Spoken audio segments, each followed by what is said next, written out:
Hello, everybody, and welcome back to the WildCard podcast with KT and Notshort. Well, I want to thank G for giving us the opportunity to have Short on the podcast. We apologize for having no content last week.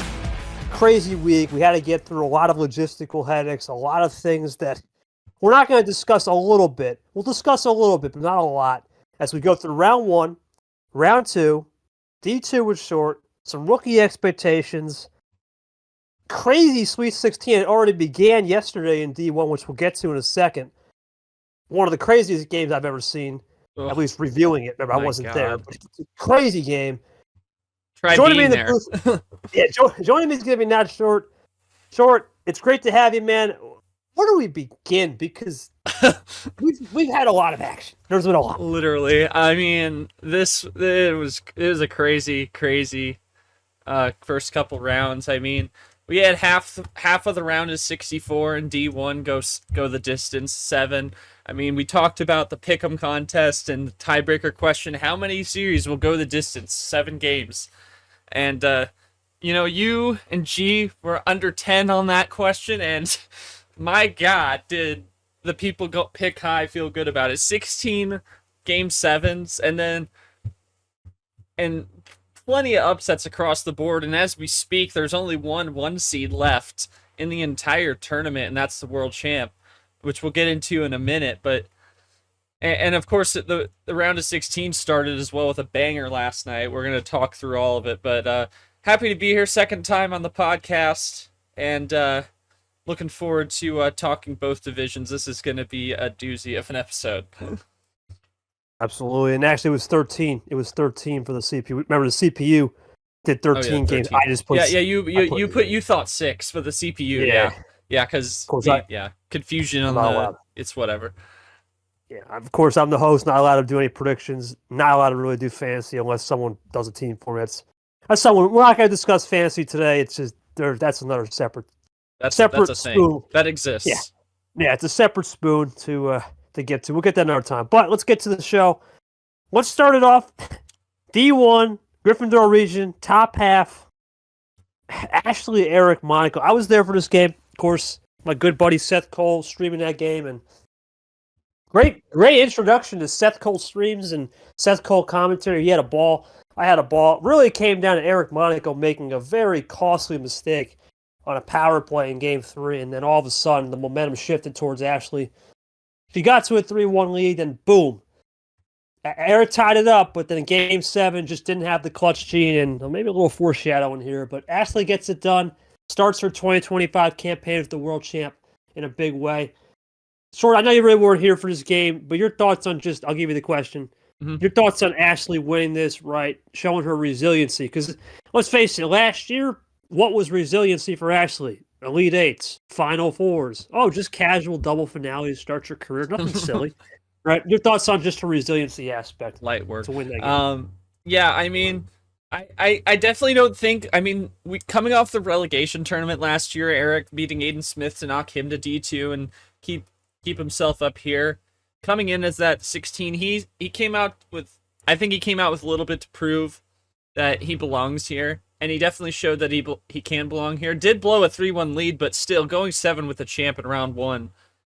Still a very, very admirable effort from Eric. And I think, he missed a lot. There were plenty of DQs from him last year, so maybe you could even chalk it up to a little bit of rookie mistakes there for him in that one. Blowing the lead, and of course, with that power play, like you mentioned. It's also getting you battle tested. Who knows what Eric could do next time around? And Ashley was battle tested for her round 2 game, which we'll talk about a little later on. Ashley moves on, as you said. A little bit of a spoiler. The only 1 seed left, and there's a lot of surprise results. We'll get to a lot of it. We're going to keep this one. We're going to keep this one brief though in the next game. Look, I want to thank Kev. I know he's bailing out, right? I'm not going to say too much. Was not there for this game. Really didn't want to study tape for this one because it appears Andreas Allen just steamrolled his way to another first-round win. Allen obviously did that business in T5 where he got to the Final Four. Back-to-back first-round wins for Kev. Got the bronze. Yeah, yeah, we got the bronze. I wish him the best. Nothing really to say here, short. I don't have much to say. Congrats to Allen 4-0. But there was something to talk about for the next game. He now goes up against Ash. We'll get to that. But your thoughts on Allen just quickly breezing by? And I don't think you have much to say about Kev. But if you have, No, I really don't. I mean, this is just my belief. If it was going to be your last tournament in T1, why not just not do it? But that's just my personal opinion. I know I don't know Kev all that well, so I won't have much to say. But I know he's a veteran of the league, so we got to respect that. And this game was a classic case of motivation versus checked out, no motivation. Allen gets the job done with the brooms pretty easy. Yeah, we'll see how Allen will do against Ashley in the next round. But this is one of those crossover games we talked about. That there was a lot on the docket, 8 of them in round 1. And for the first crossover game, it was BC taking care of Abion. Normally, you lose round 1 in March. No big deal. Not a big deal. Come back in T2. There's only one caveat.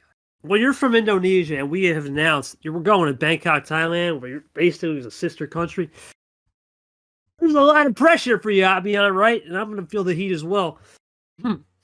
Thoughts on Abion losing here? What's the bigger storyline? Is it Abion losing the 4-1 or background character having this Arya-style drawback and run to the finish that prevailed? Well, I definitely think the drawback style from background. I can't be surprised by that. I mean, he's from the crop of guys that likes to draw back on a free choice for whatever reason. Never really understood that strategy, and tries to peer pressure his opponents into doing so. But I mean, yeah, Arya style with the drawback, and he's just one of the pieces to the puzzle about what we'll talk about with rookie expectations. A lot of the rookies came out to play, and they were a good chunk of how we got so many upsets in this round 1. Background moves on Abion, the bigger storyline for him. Can he bounce back? My personal opinion on it, it's tough when you got home field advantage. You're right there. This could be it. This could be the only chance we go to Asia in Super League, right? And you have that home court pressure. You got to make it, and anything less is disaster. We'll see how he bounces back in T2. BC moves on, becomes one of the first players of many to move on into the second round of the crossover match. Now, who would BC play? And no matter who he got here, it would have been a road game. And disappointing for Monkey, very disappointing. He had a pretty decent 3-2. Okay, he loses the game 6. Game 7 on the line, leaves a reverse open, does a power play to get to, thought that was fine, but then makes a costly error on a reverse. Silly mistake. He's regretting it, kicking sand. Gives Logan the opportunity of a century for him. Moves on, advances, and the question here becomes, Short, I'm going to pose this one to you. Everyone talks about Monkey Boy. Oh boy, March, April Monkey. Here we go, right? Oh boy. Tournament 1, Tournament 2, Monkey Boy's going to show up. He didn't show up. And now, how do you think that affects his mindset as a player who's really good in March and April and can't kick it into high gear off the bat? And what does Logan think of in the next round when playing background character? What's the mindset, even though we know the result, of course? Yeah, well, I think for Monkey, he definitely needs to really... I think he just needs to take his time and not do anything unnecessary in those kind of moments, because when it's neck and neck down the stretch, you leave a reverse open like that, especially when you're both like seeming iced, you have to find that comfortability to draw. We see that a lot with Ashley, slowing the pace down, being comfortable to go into draw city. Monkey was trying to push his way to the end as quickly as he could, and that's really where that open reverse came from, and that was a disastrous one. Now, if it were in like a game 1, that's a different story, but it was a game 7, and you were up 3-2 as well, lost game 6, and then in a game 7 you do that. It's just not a good look for him. And I mean, if I were Monkey, I wouldn't want to be thinking about the pressure of playing good early on. You have 4 more tournaments to really solidify yourself, so it's not the end of the world, but it's if he's trying to bank on being good early on, he definitely's got to try and turn it around. And for Logan, I mean, against background, it's going to be another crossover game, and it'll be we'll talk about it here in a minute. But it's definitely an intriguing one, and one of two 12v13s we ended up with, but by the time this round finished. Well, that's the thing, right? With, in my humble opinion, when you have a pressure cooker situation, understand the clutch moments. You have two options. You either run to get to the finish, right, fast as you can, put pressure on the opposing side, or you play that, we'll talk about it, we'll foreshadow that calm, cool, consistent, to a point, drawn out style of Ashley, which has been really working. So I'm interested to see the yin and the yang on those game sevens. Another game I really won't discuss much, Caesar Mac. Mac showed up late. Right, not his fault. Congratulations to Pat Johnson, man. That's what we call him in the league. Newborn child. Let's give it up. Hope he can find some sleep. That's the thing with a newborn, right? But this game, this was Jay Caesar, man. I mean, he's been pumping lately in terms of just getting the results. You know, he has been the guy on round one of many players, especially him and myself, usually JT. Just really ice cold in the veins in round one. Your thoughts on Caesar moving on as he looks to make a Super League run? I mean it's easy work, and Mac was not in he was not 100%, you know. Kids are more important than Uno, plain and simple. Family's more important. You know that, I know that. We all know that. So Caesar just took advantage of the situation, moved on, and I mean, he's trying to be more. He's trying to get those better wins. That's what kept him out of Super League, despite so many wins on the record. Got to get those big wins, and the only way he's going to do that is to get deeper into these tournaments. And starting off with the brooms against Mac was a good start. Well, for Caesar, on the one end, pretty cruise control, pretty easy. We go to our second match of the crossovers, and this was the first shocker in my opinion. Abian, okay. You look at Abian, all right, maybe he was a little bit home court cooking, whatever. This was a shocker. Nam was down 3-0. A lot of card luck went to Goldie's favor. Then the game became to mellowed out. Not as much card luck for Goldie. Now got to use a lot of skill. 3-3, okay. You start to wonder what happens in games. You have someone that's never been in a Game 7 situation in D1 versus a guy that's been here a billion times, right? Even though he's a rookie last year, now moved up to the Masters class. Probably a Masters class favorite. And then all of a sudden, Goldie finds the Game 7. Nam starts to lose the confidence a little bit on the back end.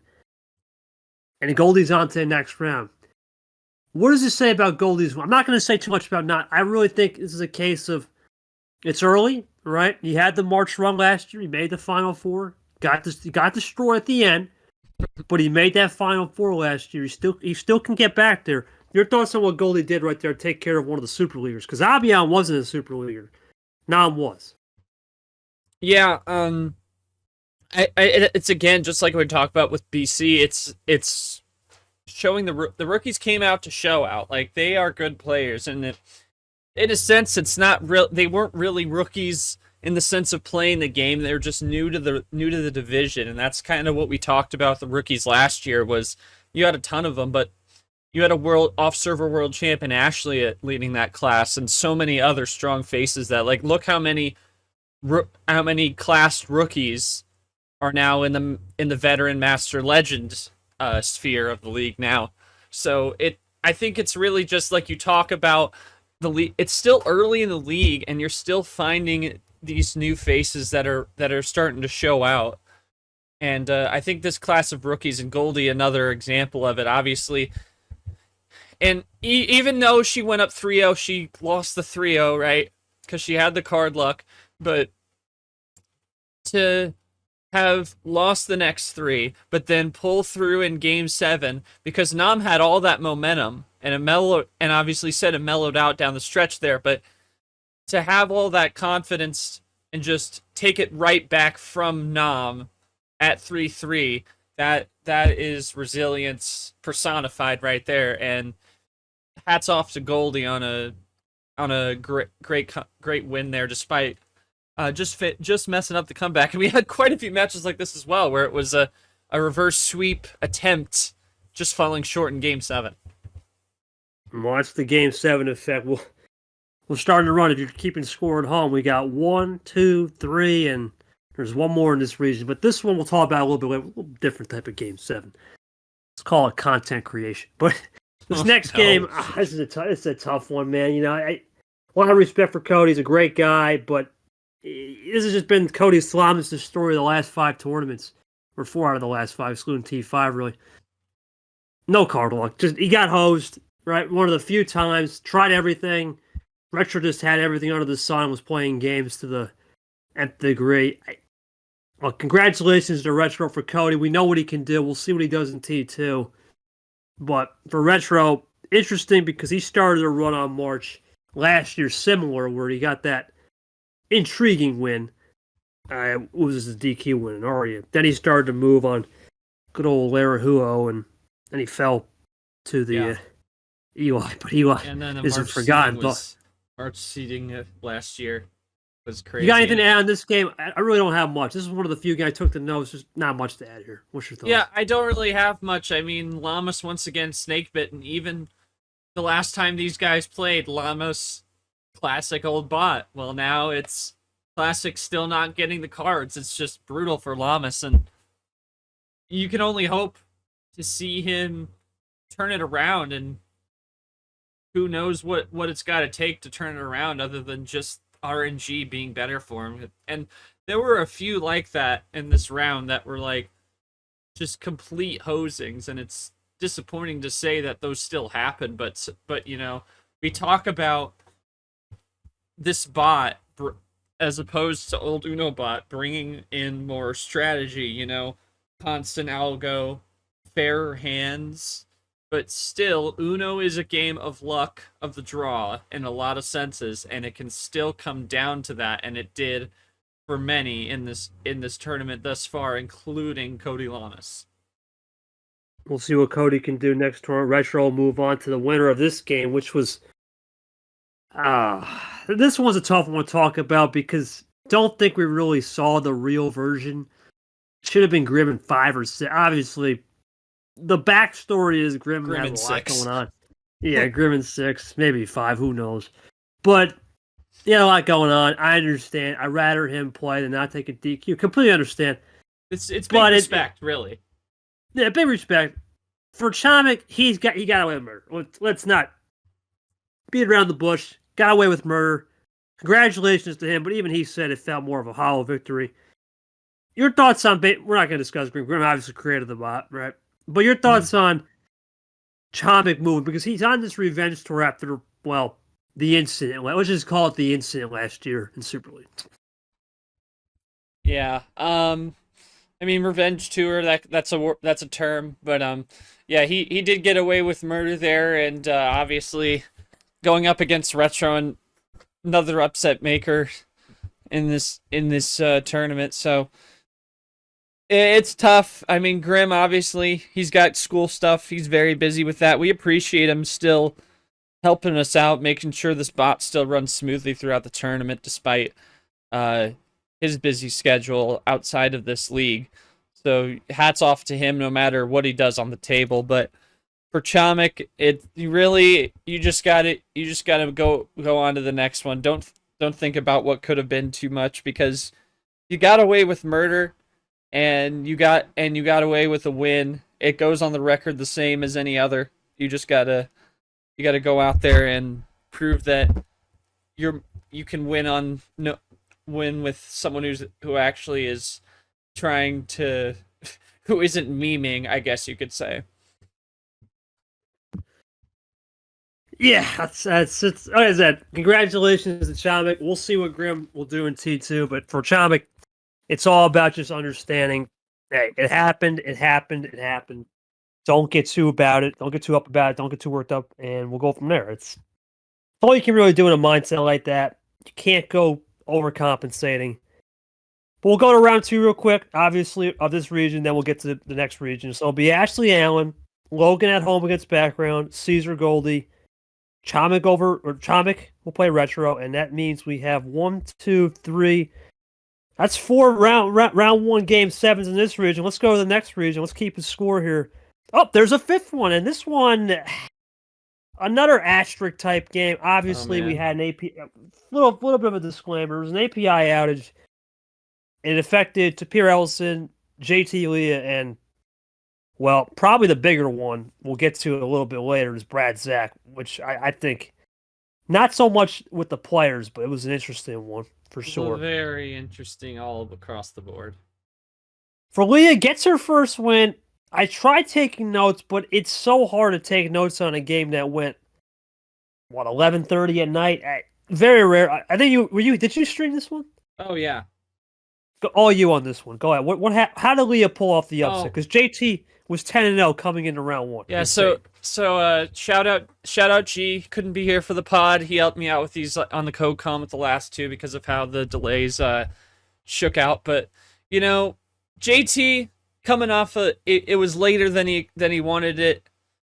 And he wasn't 100%. He just coming off being sick. I can't remember with what, but he was sick. And it was just tough for JT. I mean, if you're Leah, she definitely went out and proved that she deserves to be here. She didn't have a single win last year except for in relegation tournament to stick around, and she was able to get the job done, plain and simple. And there's nothing more you can do if you're Leah in that situation than take advantage. And there were a few mistakes that JT thought maybe I wouldn't have made them had I been 100%. It was late at night. The API outage pushed everything later than we wanted to be. The game was supposed to start at 9 and ended up being about 10:30, I believe. And then the Brad Zach game, which we'll get to in the next region, ended up going off at like 11:30, 12 o'clock. Man, next day. Yeah, next day. It's insane. But you got through that, and Leah, my personal belief is that I think Leah still would have given JT a fight. I don't think it would have been. Some people were saying like, oh, he could have won in less games had he been 100%, and we played on time, and the API didn't screw us over. Well, I think she really played it close, and I think she improved her style. I think she showed up. She showed up to play, and I still think she would have played competitively even if JT wasn't little off physically, mentally, whatever. So you gotta give hats off to Leah regardless. You beat a 1 seed, you beat the Super League silver medalist. It's still an accomplishment. That's all you can really say about it. But congrats to Leah. She got the job done. Yeah, really hard to say much. As I said, wasn't there. Tried taking notes, but at a certain point, you just have to chalk it up to bad luck. Can't control something that's out of our. We always talk about this. What can we do better? Can't control an API. There's nothing you can do. You're a sin duck. You're a sin duck. There's nothing. Yeah, really. Yeah, really. Like I wasn't even supposed to do the Tapir Ellison stream that night, which we'll talk about Tapir and Ellison later, but I wasn't even supposed to do that stream that night because I was in class, and the API outage lasted so long, I almost got out of class in time to be at the stream. It was crazy. I did do that game. That was an interesting one. We'll talk about that in a second. Now, this was a great game. This was a rematch of... This is OG. It's not even... Shore wasn't here. He wasn't born in the league yet.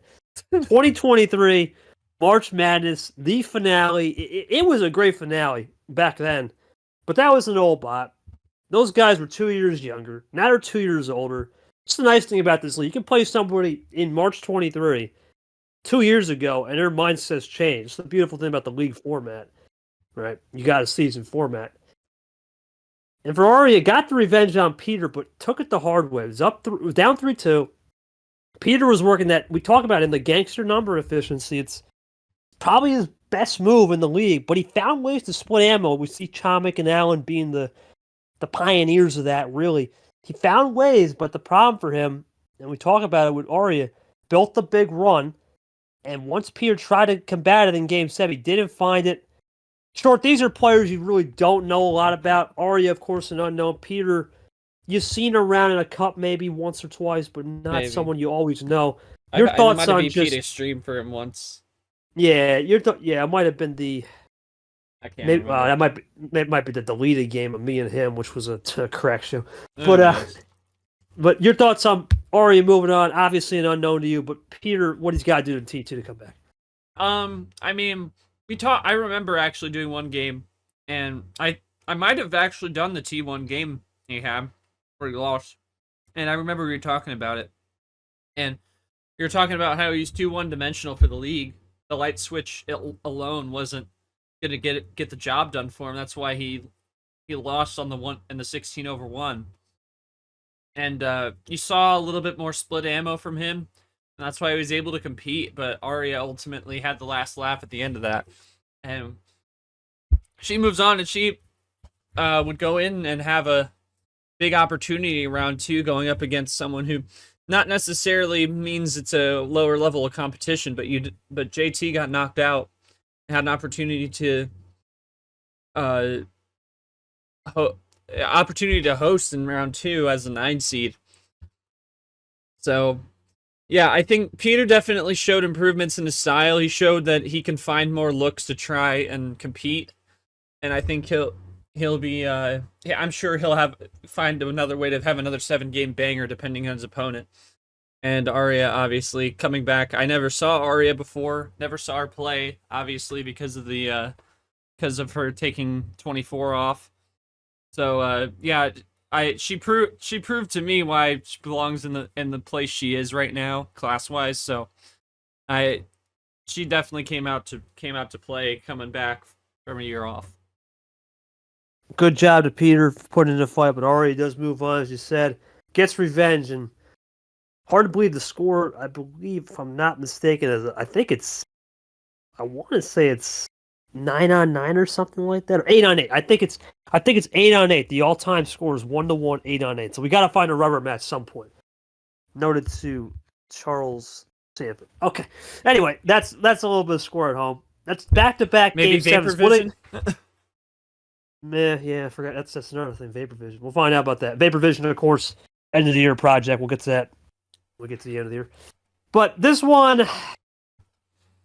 a tough one, man, because I still think DJ's a good player, right? Not going to take anything away from hockey. But ever since Super League, where he got beat to a course, he hasn't been the same guy, right? He tried a lot of interesting things in this game compared to Super League. Hockey took advantage and just exploited it. I don't really have much to say other than hockey won, and just DJ just couldn't exploit the new style that was hockey in a crossover game. Your thoughts on... Yeah, big hockey, as I like to call him. Big hockey! Thoughts on DJ not taking care of business, but hockey taking care of business, he wins a crossover game, which is a big trend in this league all of a sudden in this first round. We went into Super League saying DJ was was House Money City because of Eli not being here, despite earning that Super League spot. So he got the spot, and we talked about him being on House Money. It was the topic of discussion with DJ every stream we did in the group stage, and he never was able to really put it together. And still, it seems like part of that is lingering out of round 1 because he couldn't take advantage of lightning fast hockey, and he just couldn't get the job done. And we're just gonna have to see if that was really more hockey or DJ still kind of broken from that tough trip to Athens just a few months ago. DJ, a player, obviously needs to find a little bit of recalibration, but I'm really looking forward to having DJ in the booth, and we'll talk about that. His first game in the booth did a great job. Of course, a natural off the table. We'll see how he did in the next round in terms of the booth, but we'll see what hockey will do in a surprise. This is one of the few surprise results. We talk about Ashley, of course. This was number 2 of the surprise. Brian. Oh. And for Brian, let me tell you, no slaps. This guy, you know, taking Ypez 7 when everyone thought this would be a 4-0 or 4-1. Of course, Ypez gets the win. Congratulations to him. But even himself said, man, I got a little lucky. Brian showed out. Your thoughts on what Brian can actually do for the rest of the season? I don't think he's a slouch anymore, man. I think even a guy like Brian, number 9, can get the job done almost. Almost beat Nam last year. He beat Stingray in the past. Your thoughts on what his ceiling is and Yepes moving on as a revenge tour for missing out when he thought he should have been in Super League?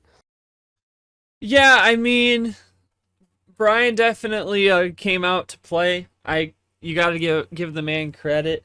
Yeah, many thought that it there wasn't much to that game. Thought that was gonna be a write-off kind of game, but he got the job done. Did best he could. Took it 7. I think Yepes was up 3-1 if I'm not mistaken. I can't remember though. Correct. Yep. Yeah, he was up 3-1. So yeah, it was another comeback that fell short. It seemed to happen, especially with all these game 7s. It wasn't like a back and forth 7. It was like someone was able to clinch sooner, and it just fell short for the person trying to come back. That was a recurring theme of a lot of the game 7s, but yeah, Yepes, I mean, he was not happy, to say the least. He didn't get a ticket to Athens. He AB'd his way out of the server for a while, and he came back, and he's back with a vengeance, and he's looking to try and prove the doubters wrong, try and make it in this year. And against Brian might have been a little bit more of a test than you could have expected originally, but I mean, a win's a win. There's a 4 on the board, you won it. Doesn't matter if you win a sweep or 7, you get the win, you win. That's it. And that's the beauty of March Madness. It's the only tournament, I would say personally, that fits the theme. As the once great Jimmy V says, survive in advance, baby. That's it. That's all you gotta do in March. It fits the theme. There's a basketball theme. You gotta survive in advance. Every other tournament, every other tournament, there's no basketball theme except for 2023. We had that rare college basketball and then a college theme, which was interesting. Theme, yeah. I will say though, I'll make this point, and I've made this point to you before. And we talked about it plenty over this tournament. Like, the survive in advance, it's madness, but this is really the one tournament where seeding, you can throw seeding out the window for the most part, because you can really look at these guys. Everyone starts the year off in first place, no records, throw all the records out, and anyone has a shot to win. Now, it could get more predictable down the line as you get Super League locked down, get relegation field locked down, and people that are just locked in for another year in D1 without any shot at playoff contention. You could start to see more predictable results with some people playing for more than others. But in March, everyone's playing for the prize, and that is a shot at a world championship. And that is where I think we see all these upsets root from, and also people going out trying to prove something. There's so many things that go into playing in T1 in March Madness, as we call it, and that's just really what contributes to it being so crazy. I mean, we thought the seeding was just bad last year, which is why we saw all those higher seeds go down, but we still saw so many upsets this year because there's so many people that were motivated to get back out there and try and make a better season for themselves, whether they were 500 or in danger of being relegated to D2, or maybe just missed out on Super League or made Super League and didn't make it all the way to the end. There are just so many ways to be motivated in March, and it's a great thing to see, and that's really why you see all these upsets come out. You have no idea who's improved their styles in the offseason. Oh yeah, exactly. We're going to talk about a few of those. That's a little foreshadowing. Unfortunately, this next game, out of all the games, this was the worst one. And even Yoshi said, great series with G and him. It was an ammo control game where both players had a ton of ammo. And we're talking in terms of basketball. This was fast-paced, right? High scoring. Problem is, Game 7 was that we went to overtime and it was a runaway. And that's kind of how Yoshi did it in Game 7. Quick one-turn win, realistically, after one card and then power play. G tried a fake play. Tough one for the commissioner of D2 battle. Yoshi moves on. For Gerard, look, there was a point in G's career he was sitting at 7 wins right after his first career season. Everyone thought this guy hit 20 series wins by this year. Well, since that moment after Super League, he's had 0 real opportunity to even clinch. He's at 9. There are guys that have already surpassed him that just played 1 season or a half a season already. We'll talk about this next guy, Lane Sanders, coming up. That's one good example. Curtis, right there, right? Ashley, Cap. Where do you think it's gone wrong? I understand there's the old, there's the commissioner curse. You got to figure out a lot of stuff. That was a real thing with me and T1 through 4, right? Well, T2 through 4, 2023. Yeah. But D2 is a different animal. There's a lot of things going on. Your thoughts on Yoshi Win and how Gerard's got to rally the momentum back in his favor with the league starting to sort out in D2 down there? Yeah, I mean, I definitely think he can make some more focus as a player. D2 is starting to improve. Still a lot to improve, but it's definitely getting there. But Yoshi, you can't discredit Yoshi. I mean, he's come out and shown out. He obviously had that T3 run. Not enough outside of that run to make Super League, but if he had a few more good wins, he could have had a shot at it. So he came out and proved that why he was higher rated than G in this little Commissioner's Cup, and I'm still disappointed that we didn't stream it. That should have been streamed over. I could pick a couple of them on the board right now, but regardless, they'll both be back. G will be back. Just a matter of who he ends up facing, but taking it 7 and high scoring. Nothing much more you could expect. It would have been a nice game for me to stream if that's the kind of games I like to watch. Fast paced, back and forth kind of thing. So it's just unfortunate for G, but of course, congrats to Yoshi. Pulling it out, he showed out great, and he's going to try and really improve on his season from last year, which was pretty close, but not close enough. Of course, Bad Brad won the finale in Masquerade Mania. Crazy. That wild flush from Brad, that was the old bot. That T3 run will go down as one of the craziest runs we'll ever see in this league. The fact that he was dead sweep of the Super League silver medalist as well. Right. Should have been dead against Ellison if Ellison plays the right skip card. It's unbelievable. But next game, we talk about these rookies really shining. This one is kind of another asterisk game. Unfortunately, Gon has a lot of in real life issues. I'm not going to get to it. In real life, they're not bad issues, just a lot of stuff that's going on. Busy. I don't think just too busy. I can't really fault them. He was probably one of those rookies you might have had some money on or to make a run. Just I don't think the in real life circumstances are helping. Ghost takes advantage. And for Ghost, look, he said in the offseason deep down, I should be a master. He still doesn't understand why he's a vet, right? And that's a little extra juice in Ghost's cap because wink, wink.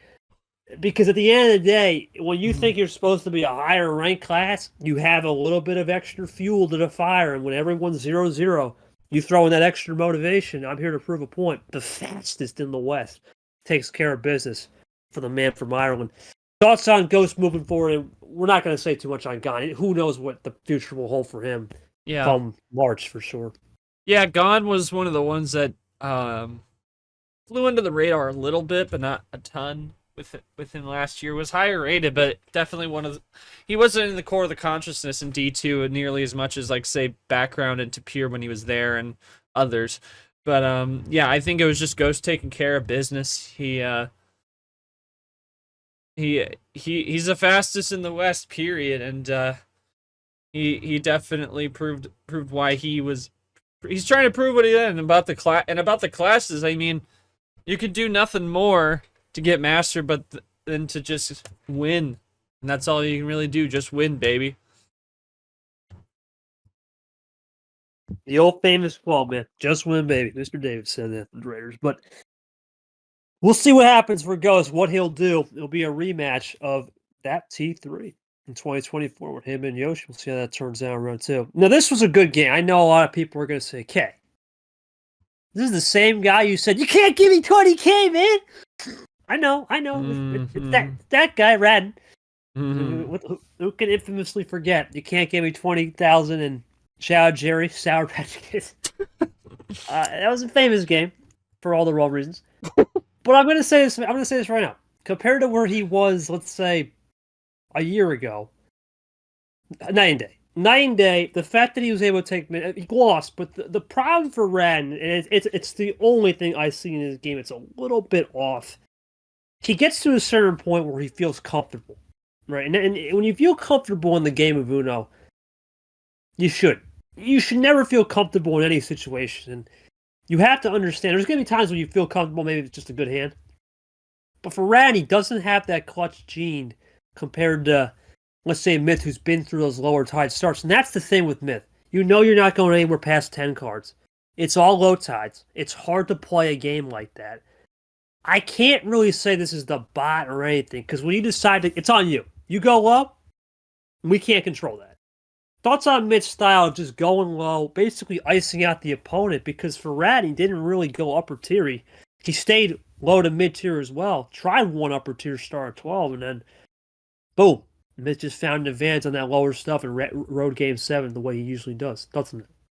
Yeah, I mean, this game is weird because 1 minute I look at my phone and it was like through game 2, and then about 5-10 minutes later I look at it and it's game 6. Like this was a crazy quick one as well, off stream as well, and yeah, I mean the low tier was working for Myth and he just was able to get it done. Radden definitely coming a long way from Till and JT. I hope it's warm on both sides tonight. It's definitely a different player. He's still a young gun, still definitely not at as a high maturity level as some of the other players in the league, but he's definitely done better as a player, as a person since that day, and we'll see what he does in we'll see what he does in T2. I mean, he definitely he took it 7. He won't move too far, I wouldn't think. Of course, I'm not Mr. Bracket Man Sanford, but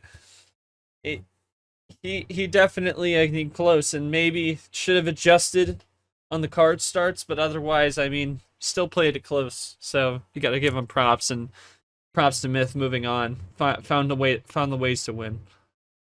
Well, I foreshadowed it. I said for Myth, those low starts are a feather in his cap, and here comes Cap, and another player.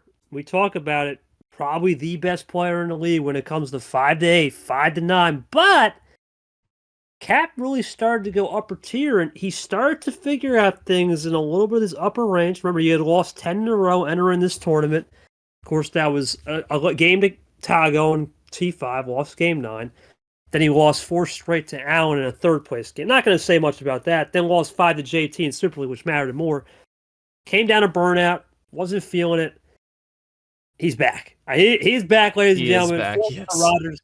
You can't even say anything about the card left, because what does Cap do really well? It's once again, that's all they went. Rodgers tried to go play into that, honestly. He played into 5 and 6, and that's where, if I'm a Rodgers right there short, I see players 15 go to 5. That's great. Cap loves 5 to 8. Why play into that? You got to go up. That one I don't understand from him. Everything else about he tried, great.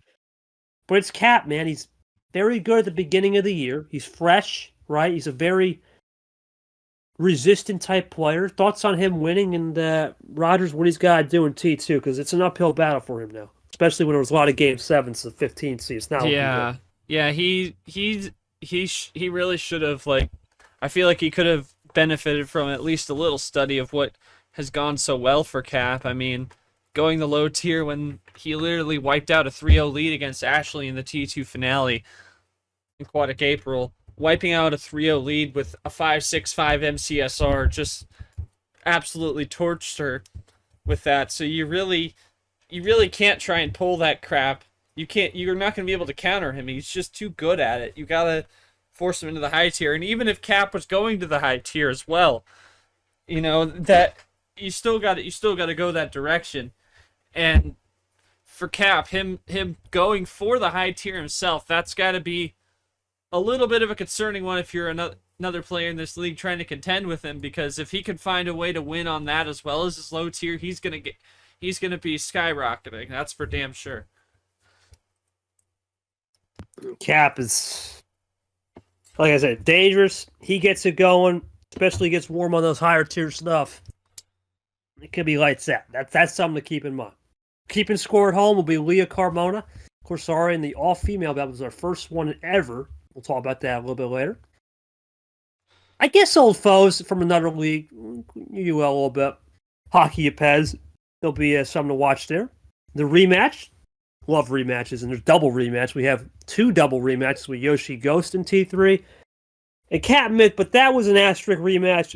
Of course, Cap had already won Aquatic April, and well, if you know the story, KT Cap won her tournaments, and all right, shut her down. All right, we didn't really pull it up the 100, right? Turned it. Go a little 90, go a little 80. Yeah, we went down a little bit. Obviously, Cap, he pulled it back a little bit in T5 last year. He started turning back up. I tried, but unfortunate stuff happened behind the scenes. Now, one guy that's always turned up and ready to go is Bad Brad. And oh, man, Bad. This is part of the API outage.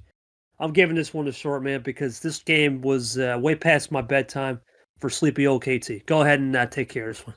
Yeah, it was API outage, but Zach's a night owl. Brad's on the West Coast, so it wasn't even that late for him. So, I mean, I don't know if you can really...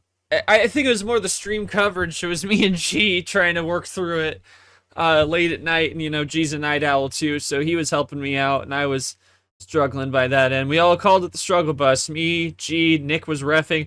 It was an interesting one, and I think it's similar to what we saw out of Leah that game before. They were both on that same day, and ironically, both in the round 2 schedule. Again, we'll talk about round 2 later, but they were both back to back against their against the 9 seeds in that region on the same day and back to back right after being back to back in round 1. But Zach really improved his style. Like, you remember the guy that KT swept in round 2, just an abysmal sweep, really nothing going for him. But he's really improved immensely with the control and the efficiency. He really did a great job at just having, and obviously he had a little bit of luck go his way. He had every answer for Brad trying to counter him, and that's why it was in 5. Now, if it wasn't that lucky for him and Brad was finding a little bit more, maybe it's a 7 gamer, but Zach still showed out, and he definitely improved. It wasn't all on plan A luck. He just had an answer for Brad almost every time, and you got to commend the guy for really coming out to play. And obviously Brad will be back in T2, but you gotta tip your cap to Zach. He really showed out and showed that he can change the style, he can adapt, and that's exactly what he did against Brad. Bad Brad off the bounce back in T2 for Zach. Big win. I think he snapped the year winless. It had been a long time. I have to look back, but I'm going to look at this sheet right here because I have all the data in front of me. You look at Zach's results. Let's see. Oh, yeah. He snapped about a year losing streak. He had not won something since April 2024. I think he beat Bowtie when he was up 3-0, nearly blew it. That was his last win. So that's and that was what led to said sweep you gave him in the second round. I gave him the unfortunate spanking, and that was off of KT was hot off that crazy game against Ashley in T1. I think that was that ended up turning into a blacklist game based on that. But I don't know. With him playing like this, you might want to reconsider it. No, well, the thing with blacklist doesn't matter if that's it. It's blacklist forever. There's no even if you somehow meet the finale, great. It's always there's no turning back. That's how it works with Sanford and I. We just don't want to see it again, right? It's just it could turn to a lot of hodgepodge of stuff, but we'll see. We'll see. I mean, based on how it played on the table, I mean, I don't know, like that's just my opinion because the way he played the way he played against Brad, you wouldn't have swept him the way you did that last year. He would have gotten a couple games. I don't think he would have won, but he definitely would have put up a fight. More so than he did last year. Well, maybe he would have won. Play at 1 a.m., you got me. Well, obviously it wouldn't be at 1 a.m. because that was originally set for 11 p.m.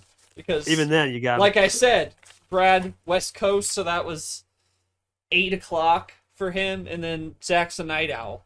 But yeah, if it were you, it'd be a different time of day, 100%. No, 3 o'clock or something. Let's do it early. But next game, did not watch this one. Tried taking notes. There was multiple games going on at the same time. I think Monkey's game was going on with this one. I don't know, man. Ed, he tries the light switch. We talk about the light switch with Chris Tago being a big thing. Ed was one of those. It didn't work. This was a kind of game, low ammo, too much light switching. Basically, gave Andy all the leverage, and I think Ed's got to go back to his drawing board on that because that's all he did that game. And you can't. We talk about with Peter. You can't be one dimensional. If you don't have 5 back to tricks, especially in March, a major championship, you're not going far.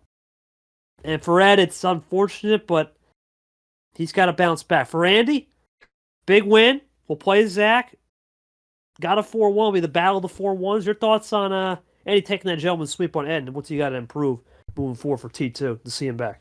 Yeah, I think you basically said it on Ed. Gotta have more tricks in the bag. We talk about all the looks we have in this league, all the different strategies, all the different mindsets, all the different everything, really.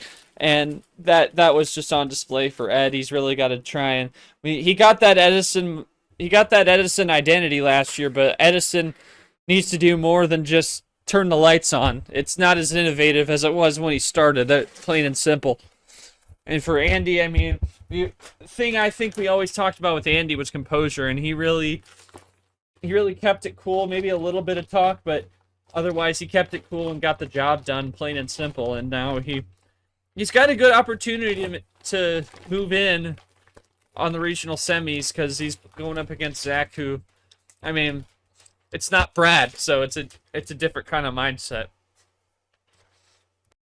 Speaking of opportunity, this was a big opportunity as we move on. This whole Ravenclaw region only saw one game go 7 compared to the next region we'll talk about where everything was going 7. Only one game went 7. It wasn't this one, but this one had the makings of what happened to William Brock. Right, and Brock, we talk about, he did nothing wrong. He wanted to get control. And Brock is a player that loves the fate. Give me the control of the game, give me the rock, and I'll do great things. The problem is he had control the whole time. He didn't account for the eco mode that Jenna put on, which is that stealth mode. Patience playing, and Brock, he falls, but this is the same story as last year. Didn't have a good March. Nowhere in T2. Slight pickup in T3. Nowhere in T4. And then he gets it done in T5. Do you think he's on the same trend? And your thoughts on Jenna? Obviously, I know if G was here, he'd make more of this. He called this one of the better games of the round being. I thought it was. It was definitely more of a KT stream, right? A lot of slower pace from Jenna. Brock picked it up a little bit compared to her. Thoughts on Jenna moving on? Yeah, thoughts on Jenna moving on. And are we concerned on William Brock a little bit, considering I just want that when he gets the fade working, it's great, but when it's not working, it becomes one-dimensional. Yeah, I definitely you gotta worry about it being one-dimensional, but obviously, I mean, talking about being on the same path for Brock, I mean, only time will tell, only the cards on the table will tell if that becomes the case. I mean, he's already wrote chapter 1, losing in the first round in March. We'll just have to see what happens for him. As for Jenna, stealth mode, eco mode, definitely coming up clutch many times against Brock, and we're just gonna have to see what she does. Obviously, once again, it's those rookies showing out, and she's another example of it. Those D2 rookies are definitely ones that will be on the way up. We saw so many of them, and Jenna's just another example.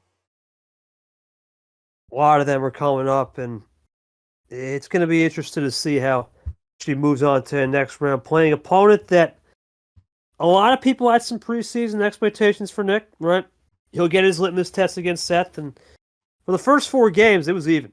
Seth was putting up a good fight, but once again for Seth, and we talk about it with him, sometimes doesn't get those wild cards to cook, and there's not much. And the bot, maybe not so much that what we saw in that one game with Lane, which we'll talk about. For the most part, we didn't see the wild card be a prevalent factor in the round 1 because the games were so close. it was less powerful compared to those reverse skips and plus twos. Nick gets the win, similar path to what he did last year. Got the first round win over Ghost. Ironically 4-1, this time 4-2. Thoughts on what Seth had to do there to maybe improve a little bit of his game, try to expand his tricks, and Nick moving forward as he looks to make a big statement coming into 25? Yeah, Seth, I mean, definitely got to expand the bag. I mean, I think this is kind of it was a tough one for him because I think coming in, Nick was hungry. You know, he didn't have, like, apart from that round 1 in March, he didn't really have that great a season. About 500, if I remember right, maybe a little under. But he just wasn't able to, you know, he really wasn't able to get much going in the latter half of the season. But he's trying to go out and prove that he can take a shot at the postseason, and it's a good building block to start here.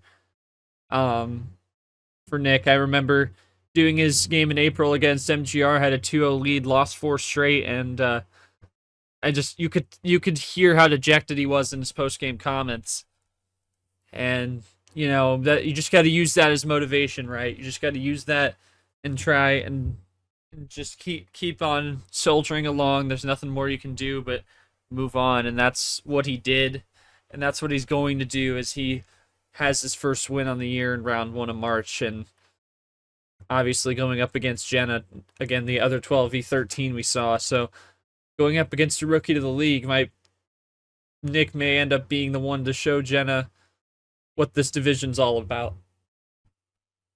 The beauty of it, man. It's the beauty of it. You got somebody who's hungry, and Nick trying to make a statement, and you got somebody in Jenna who's new, doesn't know what she doesn't know.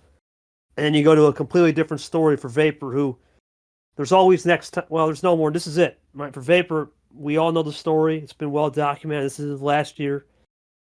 This is his last ride in March. He'll never have another March Madness. Even if he comes back, chances are I don't think we can just grandfather him in. He'd probably have to go down to D2, right? Because it's just not fair. But he knows this is it. He had to make a statement, and he pulled off one of the more crack show streams, I would say. There was not a single game where we didn't finish on a long run. We didn't finish on some type of fireworks show. Congrats to Vapor. For Steven, excuse me. I think the problem continues with the composure is just not there. It's getting better, but out of all the rookies, we knew he was the one guy that had the D1 experience because of Super League. You'd think he could have made an upset. Well, it was a popular upset pick amongst many people. But for the Vaporizer, he gets it done in his last March Madness, at least in round 1 for the time being. Thoughts on, he's a good friend of yours, so yeah, I want to give you the floor on this one. Go for it. Yeah, Vapor, I mean, I'll start with Steven, though. I mean, you talk about the composure. I saw it plenty. He talks a lot, and I think it works better in D2, but there is way less chatter, way less yapping in D1. And that's something I think Steven's going to have to learn to try and adjust with if he wants to try and find any wins in this league. Struggled, obviously, in Super League coming in as the D2 champ. He's the only Super League player that got the stream, being the lower seed, obviously. And that's not going to happen anymore going forward, as that was a one-time only thing. But, I mean, Steven's season last year was basically... It was a great first half, and then he was kind of an afterthought in the second half. So it was because people are talking about all the people trying to surge ahead. I mean, there were quite a few, like if I believe Jenna, to name one, that only played half a season, was able to win enough. Like Jenna won an LCQ bracket to get into the D2 championship, and then she won enough to be promoted. So. And then Steven was here from the beginning, fought in those Final Fours with Tapir and background and the like. So he has championship experience on multiple levels. So, but the thing is, it's a different vibe going up against this D1 crowd, who is always locked in, always coming ready with about 7 tricks in the bag, 7+, and really he's just got to find he kind of got a welcome to D1 moment, didn't he? Got a little welcome to D1 moment up against Vapor, and he really is going to learn from it, and he's going to hope to see him improve come TT. Now for Vapor, you know, we connected over the same kind. We like the same kind of music, so we often have good jam sessions on Spotify. But for him, I'm glad for him. It sucks that it's his final season. It's been well documented, as he said, and he gets off to a good start against Steven. And I definitely think if he can play his cards right, he can definitely find a way to be in the race for a ticket for Bangkok come down the road. But he's got to win, plain and simple. He's got to make it deeper into these tournaments, because he's shown promise, but not quite enough to really make a difference for him. I know Sanford's not here, but that was the thing for Vapor last year. The resume just was not it, right? Had those cupcake wins. It's good to get a cupcake win once in a while, but you better have a damn good resume come T4 and 5. We start to heat up. Even T3 and Super League talk starts to rally, but we're still a couple months away. We'll see what the Vaporizer does. The G6 can do. We'll see if he pops a bottle in the next round of this. Knight played was fantastic for Knight. One of those players that came out at the end of the year in D2, as you said, won the tournament last year, T4. He ran into the guy that, in my opinion, this is not a hot take. I think he's the best player in this league in terms of you don't know what is going to come next. He's the element of surprise. Crikey is the element of surprise. Toaster guy is the element. He's the one player. I know he's got his. No, he doesn't. He can play 100 styles. This guy is scary because you just don't know.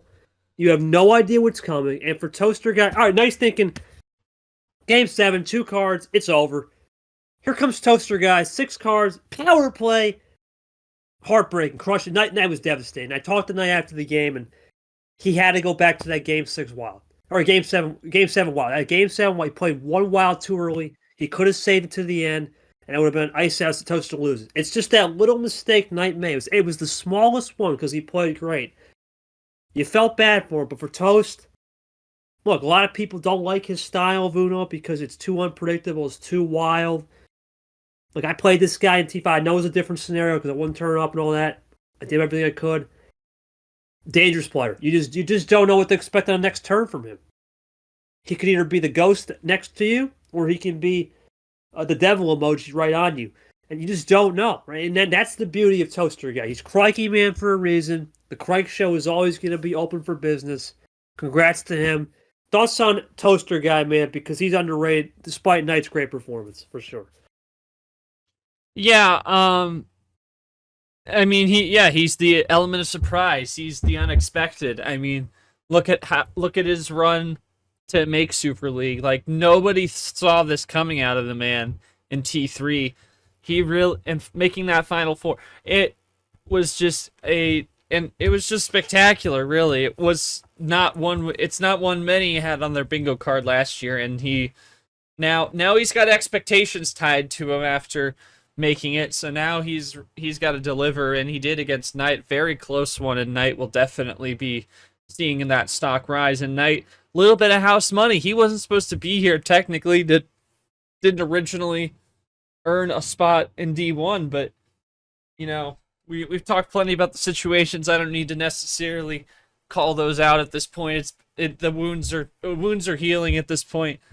But you know who they are and why guys like Nightwalker and Hockey were able to make it in. So he came in on a little house money, and he really showed out against Toast.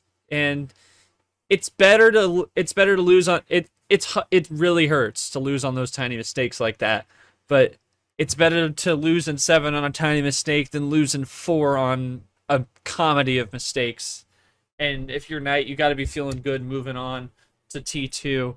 Definitely going to come out well. And of course, Toast, maybe a little bit to prove that his runs weren't a fluke. I mean, it was definitely something that was circling just a little bit going into the season. And he comes out with an opening win, and he'll go up against Vapor in what should be a fun series. Fun indeed. We'll get to that a little bit later. Now, this guy, there's 2 guys in this league that I believe that love March and probably should name their kids March. And this is the first one, because when it comes to K Money, Carson, He loves March. Let's not forget the run he had last year, taking care of Caesar. Only lost to Brad. And I don't know, man. Carson's a big trophy hunter. You look at him; he's never doesn't have a medal, but this month and this tournament, he's historically the best at it, one of the best. There are some guys in the league that are just specific tournament players only. I think Carson's that perfect candidate. Takes care of Lara. It was a 7-10, but the dude was out +2, 14-2, and still won the game. That's a little foreshadowing. In 6, too. In 6. Thoughts on K Money? Because he showed up and he cashed out on Lara Hua right there. That's a big win. Yeah, I was in and out reffing this one. It was on Super Sunday. So I didn't have the full read on it, but yeah, seeing that stat line, 4+2, and Lara only won 2 games. It was a very interesting one. I feel like it's more. I feel like we'll talk about it later with this one regional semi we've had already. But it's like you had all that ammo. How did you not win? But I mean, I think it's a classic like first take style question to say, did Carson win or did Lara lose this series? And I mean, I'm not going to delve into that. That's just what comes to mind when you see that kind of stat line and the other guy won. But yeah, for Carson, he is the March guy, and he's definitely come and showed up, and you just got to see how far that takes him and if he can still turn it up after March, because that's kind of what he didn't really have last year, and we were expecting more of him, and it just didn't quite pan out for him. We'll just have to see how he can parlay it into more wins down the line. You don't hear much of Carson because you don't see him much on a stream pack. No, he's under the radar, right? Very sneaky with it, and only gives certain amount of time in his day to play. He's the ultimate pro player. Sales tactics. There's another guy that starts with K. It's very similar, but a little bit different. We'll talk to him a little bit later. But Christian Tago, look, if G was here, I wanted to know why he picked H. I just need to know that answer. We'll get to it, I'm sure, one day. But I just didn't see it here. I'm a big H supporter. I have always been. But I just don't think he's motivated as he was back in 23. Different style of life for him. I think he'll bounce back at some point this year. But for Christian Tago, man, just controlled the game. I don't really have much to say. I wasn't there for this one. Tago taking care of business off of Super League. Is that how you view it? I don't got much to say on this one. Yeah, it's a classic Tago sweep. We talk about the one we don't talk about from T4 last year for Tago, and you know, he's not one of the guys to be happy with a result like this. Just like everyone else, it was a hosing, plain and simple. Now H may not have been the strongest opponent for Tago, but still, Tago just pulled. He had everything. He had all the tools to win. Pretty plain and simple. There was nothing more to say, and it was very disappointing that games like this is one of those games that I'm going to say, like, it really sucked that games like Yoshi G, who else? Bo Gold even. Like, games like that didn't end up on stream. Our Drip didn't end up on stream, but a game like Tago H did. It was probably one of the worst stream games of the year already, and it's just unfortunate to see a game play out like that. And Tago's one of those players. He's had success. He went to Super League, but he's had a couple of those games where it's just he had everything under the sun, and he feels nothing but remorse for the other player, and most do as well, because it's the game of Uno is just not fun when it's just straight luck, and that's why we developed our own bot to try and to take away those kind of things from the game. Now, it's still going to happen, yes, because like I said earlier, Uno can still be a game of luck, and it can still come down to something like that, but the reason why the bot exists is so not every series is plan A straight up, and for Tago, unfortunately, he's bitten by that snake again, or rather, he inadvertently sicked the snake on his opponent, because H was snake bitten all night now. Again, not the strongest opponent, but still, it was just plan A. That's all I can really say about it. That's all you can do, right? Sometimes if you're tied, you take the result and you move forward, and we'll see what happens in the next round. If you're keeping score, only one game went 7 in this region. That was Toasty Night. Zach Andy, opportunity. Jen and Nick, opportunity. And in the bottom half, a war. Vapor Toasty, Tago Carson, a war. This was the one region, if you look at it, so if you're keeping score at home, this was going to be the region of opportunity, especially at top half.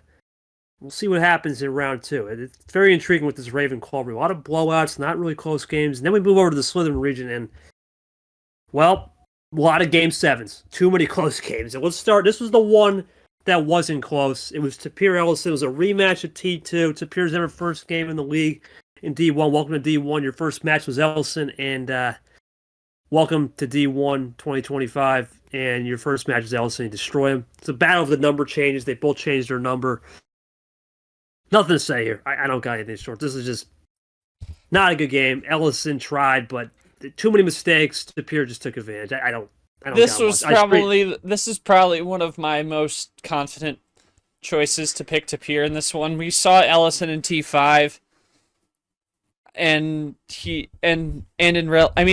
fact that he made it out of the relegation tournament surprised me with how he was playing, because he plays that pump and dump ammo strategy. He had no ammo control, and he somehow was able to stay in D1. Like, after watching that game, I was just like, what the hell is he doing? Like, this is not going to win you games. And once again, it did not win him a game, and Tapir took advantage. Obviously, having the +4 gen doesn't help Ellison either against him, but he didn't do much to help himself. He mostly did things to hurt himself, and it's just unfortunate to see. And we'll have to see if he finds any way to make an adjustment, because the way he played isn't going to get you far, and it may get you back into another relegation scenario again. Ellison's got to improve. For Tapir, business as usual. Of course, he won 3 tournaments last year, 2 in D2, 1 in T4, D1. Had a goated season. Some would say more of a unicorn season where we'll never see again, thanks to the rule changes we've made in the offseason. We're not going to have a showcase player. We'll see what he does in round 2. Never again. And you're never going to see a guy go 10-0 in D2 again. I just don't think that'll ever happen. Because, and going a little off piece, though, with Tapir, though, going 10-0 in D2, I just don't think it'll happen. And because best of 5s don't exist anymore, it's on the new bot, and power play is instituted from round 1. And best of 7 to best of 9, and now best of 11 finale in the February flurry. Again, we'll talk about that in a later segment in this show, but it's just remarkable. He got 10 wins in D2. He played both divisions in the T2 cycle, and he racked up 10 wins in D1 with one less tournament than the field. Like, that is ridiculous. Like, you really got to think about how absurd that is. You're never going to see something like it again. Surgical. It's really called surgical tactics, surgical winning. Sometimes when you add surgical and clinical, you set a standard where it's almost impossible to beat. And I think that's one of 2 things that may never be beat in this league. That and the KT level sales tactics. I don't think we're going to see that today. Someone's going to walk up there. No way. Those 2 things will forever stand. Or Caesar's logistics. Unbelievable. That's 3. Yeah, he's another one. Incredible. Well, Sharpie, man. Oh, man. Oh God. I don't know what happened here. I was not at this game. This was Super Sunday, as you alluded to. It was the game before Carson Lara. I don't got words for how ALP was the only guy to get reverse swept in this entire tournament. I got nothing. Do you have anything? Because I feel like he lost this game more than Clay won. I'm sorry. I don't know what happened. I really don't either, unfortunately. Yeah, I don't have much. This is one. I looked at my notes. I have nothing for this one. I don't know what to say to LaPlante. He used a power play to get up 3-0. And look, I know some people. I know I personally do that sometimes to get up 3-0 and play with the house's money. But I can't find the words to say what he could have did better, and that's the scary part, because I don't think Clay did anything out of the box. No. I don't got anything. I don't really have much for this game. It was a game that, once again, non-stream. Kind of glad it wasn't, because it's just there was nothing to quick games too. Nothing to really talk about. It's just Yeah, they were congrats to really Clay. quick ones. I remember looking at that log. I'm like, geez, what is going on? I got nothing. We're gonna move on because I just don't have much here. Congrats to Clay. Obviously, he had a great 2023 with T5. That's been his highlight of his career. We'll see. LaPlante is a mid-season player. Let's give him some time. I don't got much to say on that for sure. Yeah. The next game, oh man, this was JT's first stream that I was aware of. One of his first streams. I felt sorry for him that, and I wasn't there. I heard some back end stuff when I got home from both Lane and them, and little Clint Green got involved. Anyway, Yeah. another game, kind of want to forget. We did talk about this region be a bunch of crackheads. This is the crackhead region. For Lane, congratulations on him winning, but it's crazy, man, knowing where he's at now. He was up 3-0, right? Cruise control. M started to figure it, and M, I'll tell you this much. If she can get her head on straight and actually show up on time, which she did, right? Not do that Clint Green stuff. Let's just call it that. I think she actually could be a good player. We saw her take care of goal last year. Should have beat Nam if things had gone her way. Beat Bad Brad of all people, of course, the connection there. And then, oh man, the whole Survivor Night debate. Thank you, strike system. That's in place, but we'll talk about that. That's never happening again. We will talk about the strike system. Unfortunately, we will. Yeah, in this region, and then D2.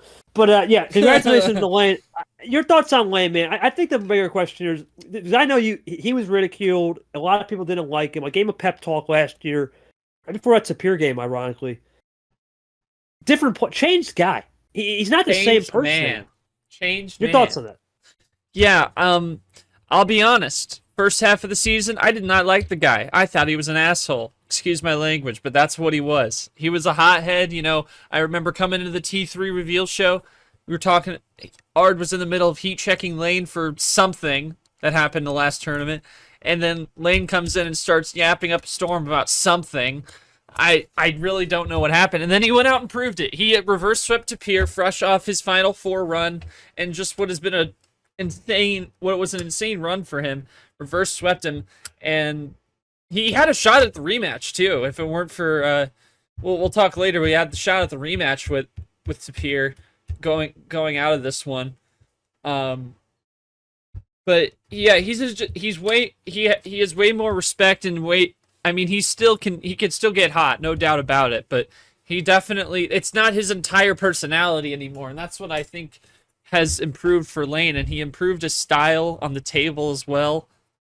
And yes, he was up 3-0, and I think for M, you hit all the points the right way. I think maybe if she wasn't on the Clint Green, I remember Vapor saying in the chat, like, M is so high right now, and it's amazing. It was all comedy. But I mean, I feel like she really gained her footing in those games that she won, because she just looked so lost in those first three, and Lane had a little bit of cards on his side, but then it started to go M's way, and she was starting to figure it out again, because me and JT did this one as well as Brock, and JT didn't realize that M is in the rookie class because she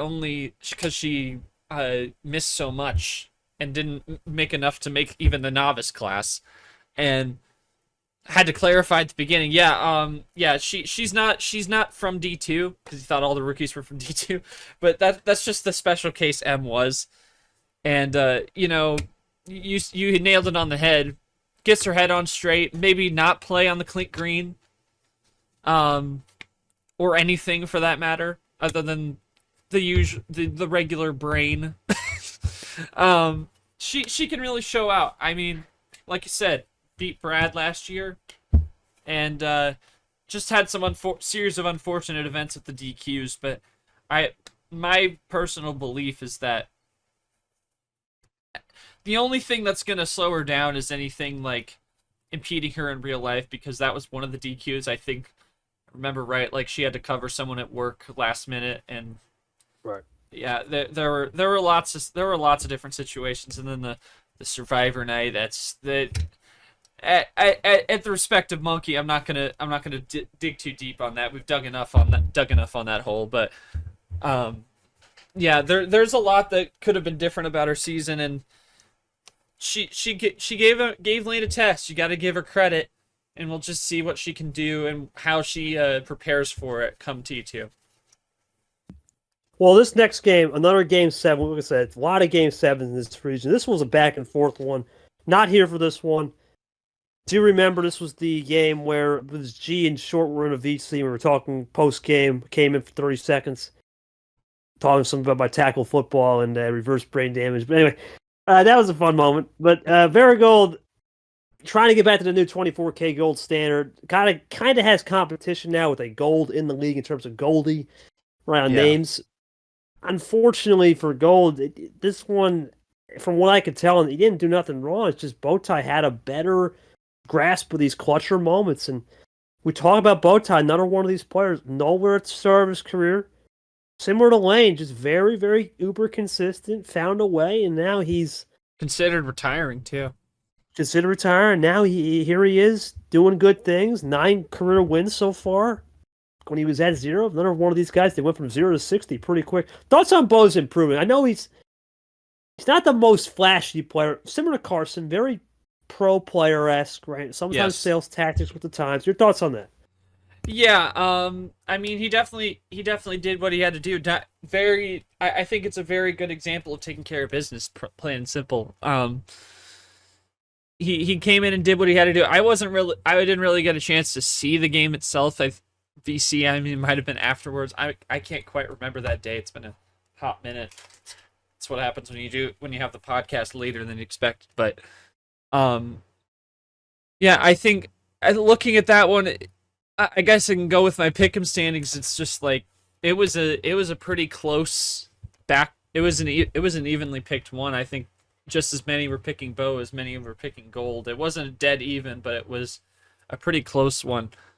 Many couldn't. I mean, you know what Gold did in 2023, and just it all fell to pieces in 24, and trying to find his way back. I mean, it's definitely a good foot forward to go 7 against Bo, who some thought that he could have made Super League off a single tournament run. But Bo obviously not with a lot to prove as well. So I think it was a matchup with both a lot to prove, and Bo prevailed. And we'll just have to see if Gold can try and stay competitive going forward. Because I think that's all he would ever want, was to try and get back to that form. He started as a 1 seed a year ago. Now he's dropped to a 12 seed. Still one of the biggest crashes you've seen out of the OG player base than anyone. Yeah, Gold, Gerard, those two names for sure synonymous with just a lot of success in 23. And just have there was a time where Gold, when he won T3, we were talking 25 wins in his career by the end of 2024. That's how good he was. Not 20, by the end of this year, but he's not even close to that. And it just shows you that times change, people change, adaptations change, and these new people we brought in are no slouches. There's no doubt. Speaking of a guy that a lot of people like and don't, polarizing. It is too polarizing. These are probably the two most polarizing players currently we have in the league. One on style, one in general. You look at Dark, polarizing because not a people. Listen, I'm the only guy who really can take his games on stream. No one likes his style because he's too slow, right? But let's face it, Stingray is this young kid coming up. He's with one of the youngest guys in the league. And these guys put on a master class in performance. It was a 75-man series. I rewatched a little bit. I say this Rival Drippin' R is the best game in the first round. It was a non-stream. This should have been. I know people wouldn't have taken it. I would have took this one willingly because I knew Dark always puts up a fight. I don't care if it takes 2 hours. He's a good player. I know G doesn't like him in terms of his style, but you got to respect him. He took Stingray, who, as foreseen, is one of the novice class favorites to the brink.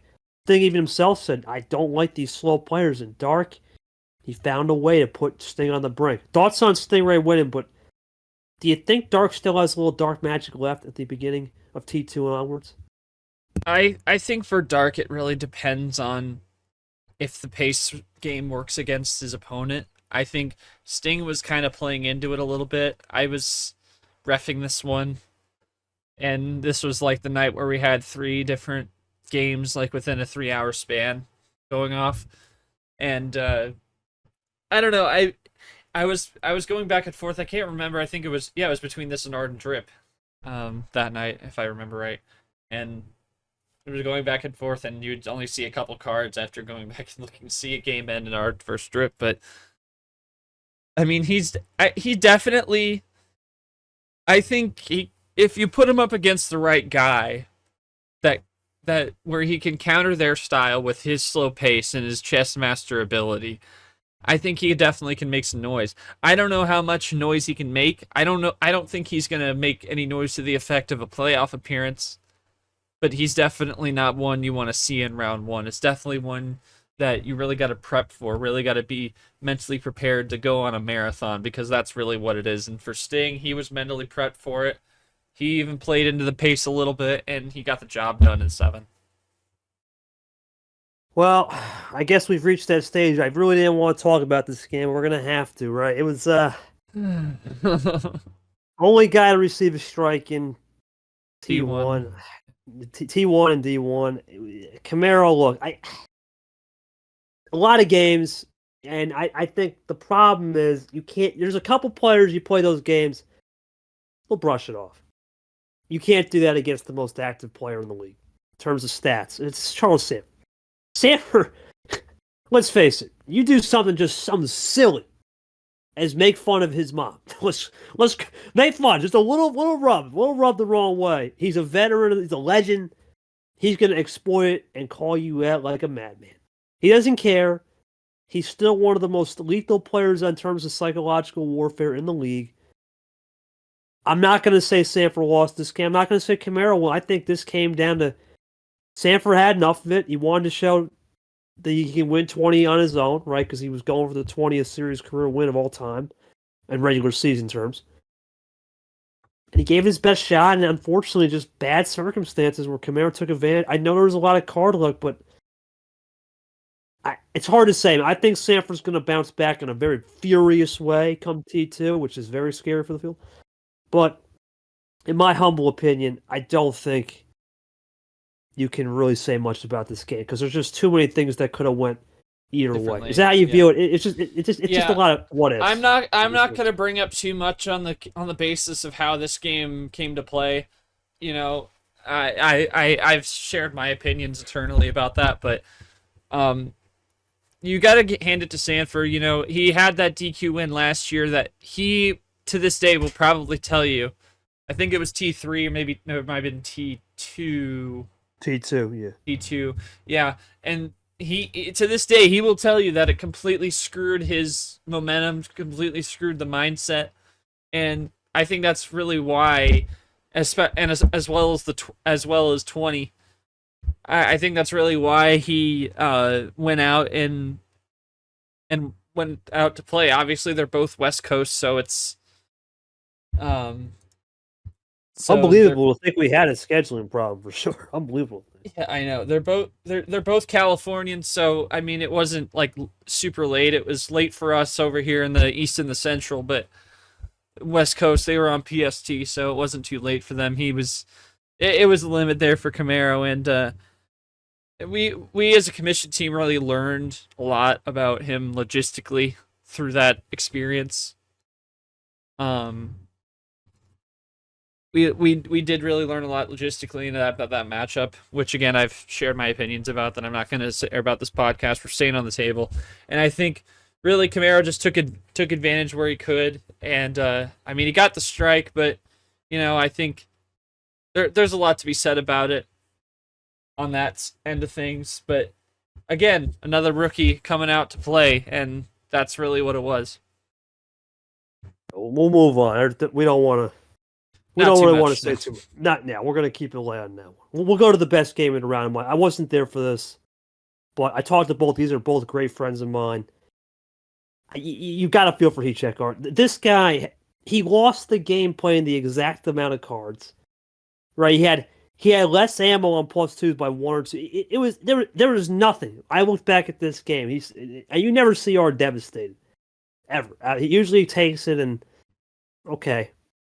But this is now the third or fourth time Art's taken someone's 7 where he's got outbeat by 1 or 2 cards or tied. I don't know what it is, man. Art's just great at taking people to this. For Drip, look, there was a lot of mistakes he made, and unfortunately, I talked to him and he said, "Man, I should have had RB 4-2. I need 4-1." But he missed callouts, missed a reverse play, missed a power play. He could have had out, and that's foreshadowing. And unfortunately for Ard, he couldn't capitalize to the full. But for Drip, despite his crazy schedule, he moves on and survives and advances in probably one of the best games. That was I wasn't there. I think it was UNG. That was the night of the ice storm. That's what it was. But your thoughts on just Drip moving on and Ard, what's he got to do to get a win, man? Because he's turning into the round 1 genius of either playing everyone great and losing in 7 or finding the magic token. He's turning into a new Pat Johnson in a way where we think Pat goes 7 every time. Yeah, first on Drip, obviously, bless him for still making time for us in the league. He's running a restaurant. He's got way more important things to worry about than a Nuno league. But you gotta give the man props for coming out and still playing the game despite all that. He could have won sooner, but I mean, a win's still a win, like we always talk about. And for Ard, I mean, round 1 Ard, we'll see if he can try and rekindle that. But again, it's playing him close, and it's a really tough one.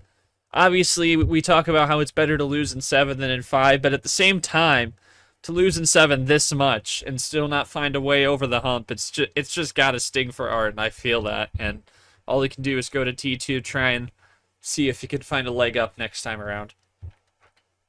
Yeah, it's tough because Art, similar to another player we'll talk about, euphoria in Game 6, made the board, 26-minute game, and then you just lose it in Game 7. It's got to suck. And then the last game,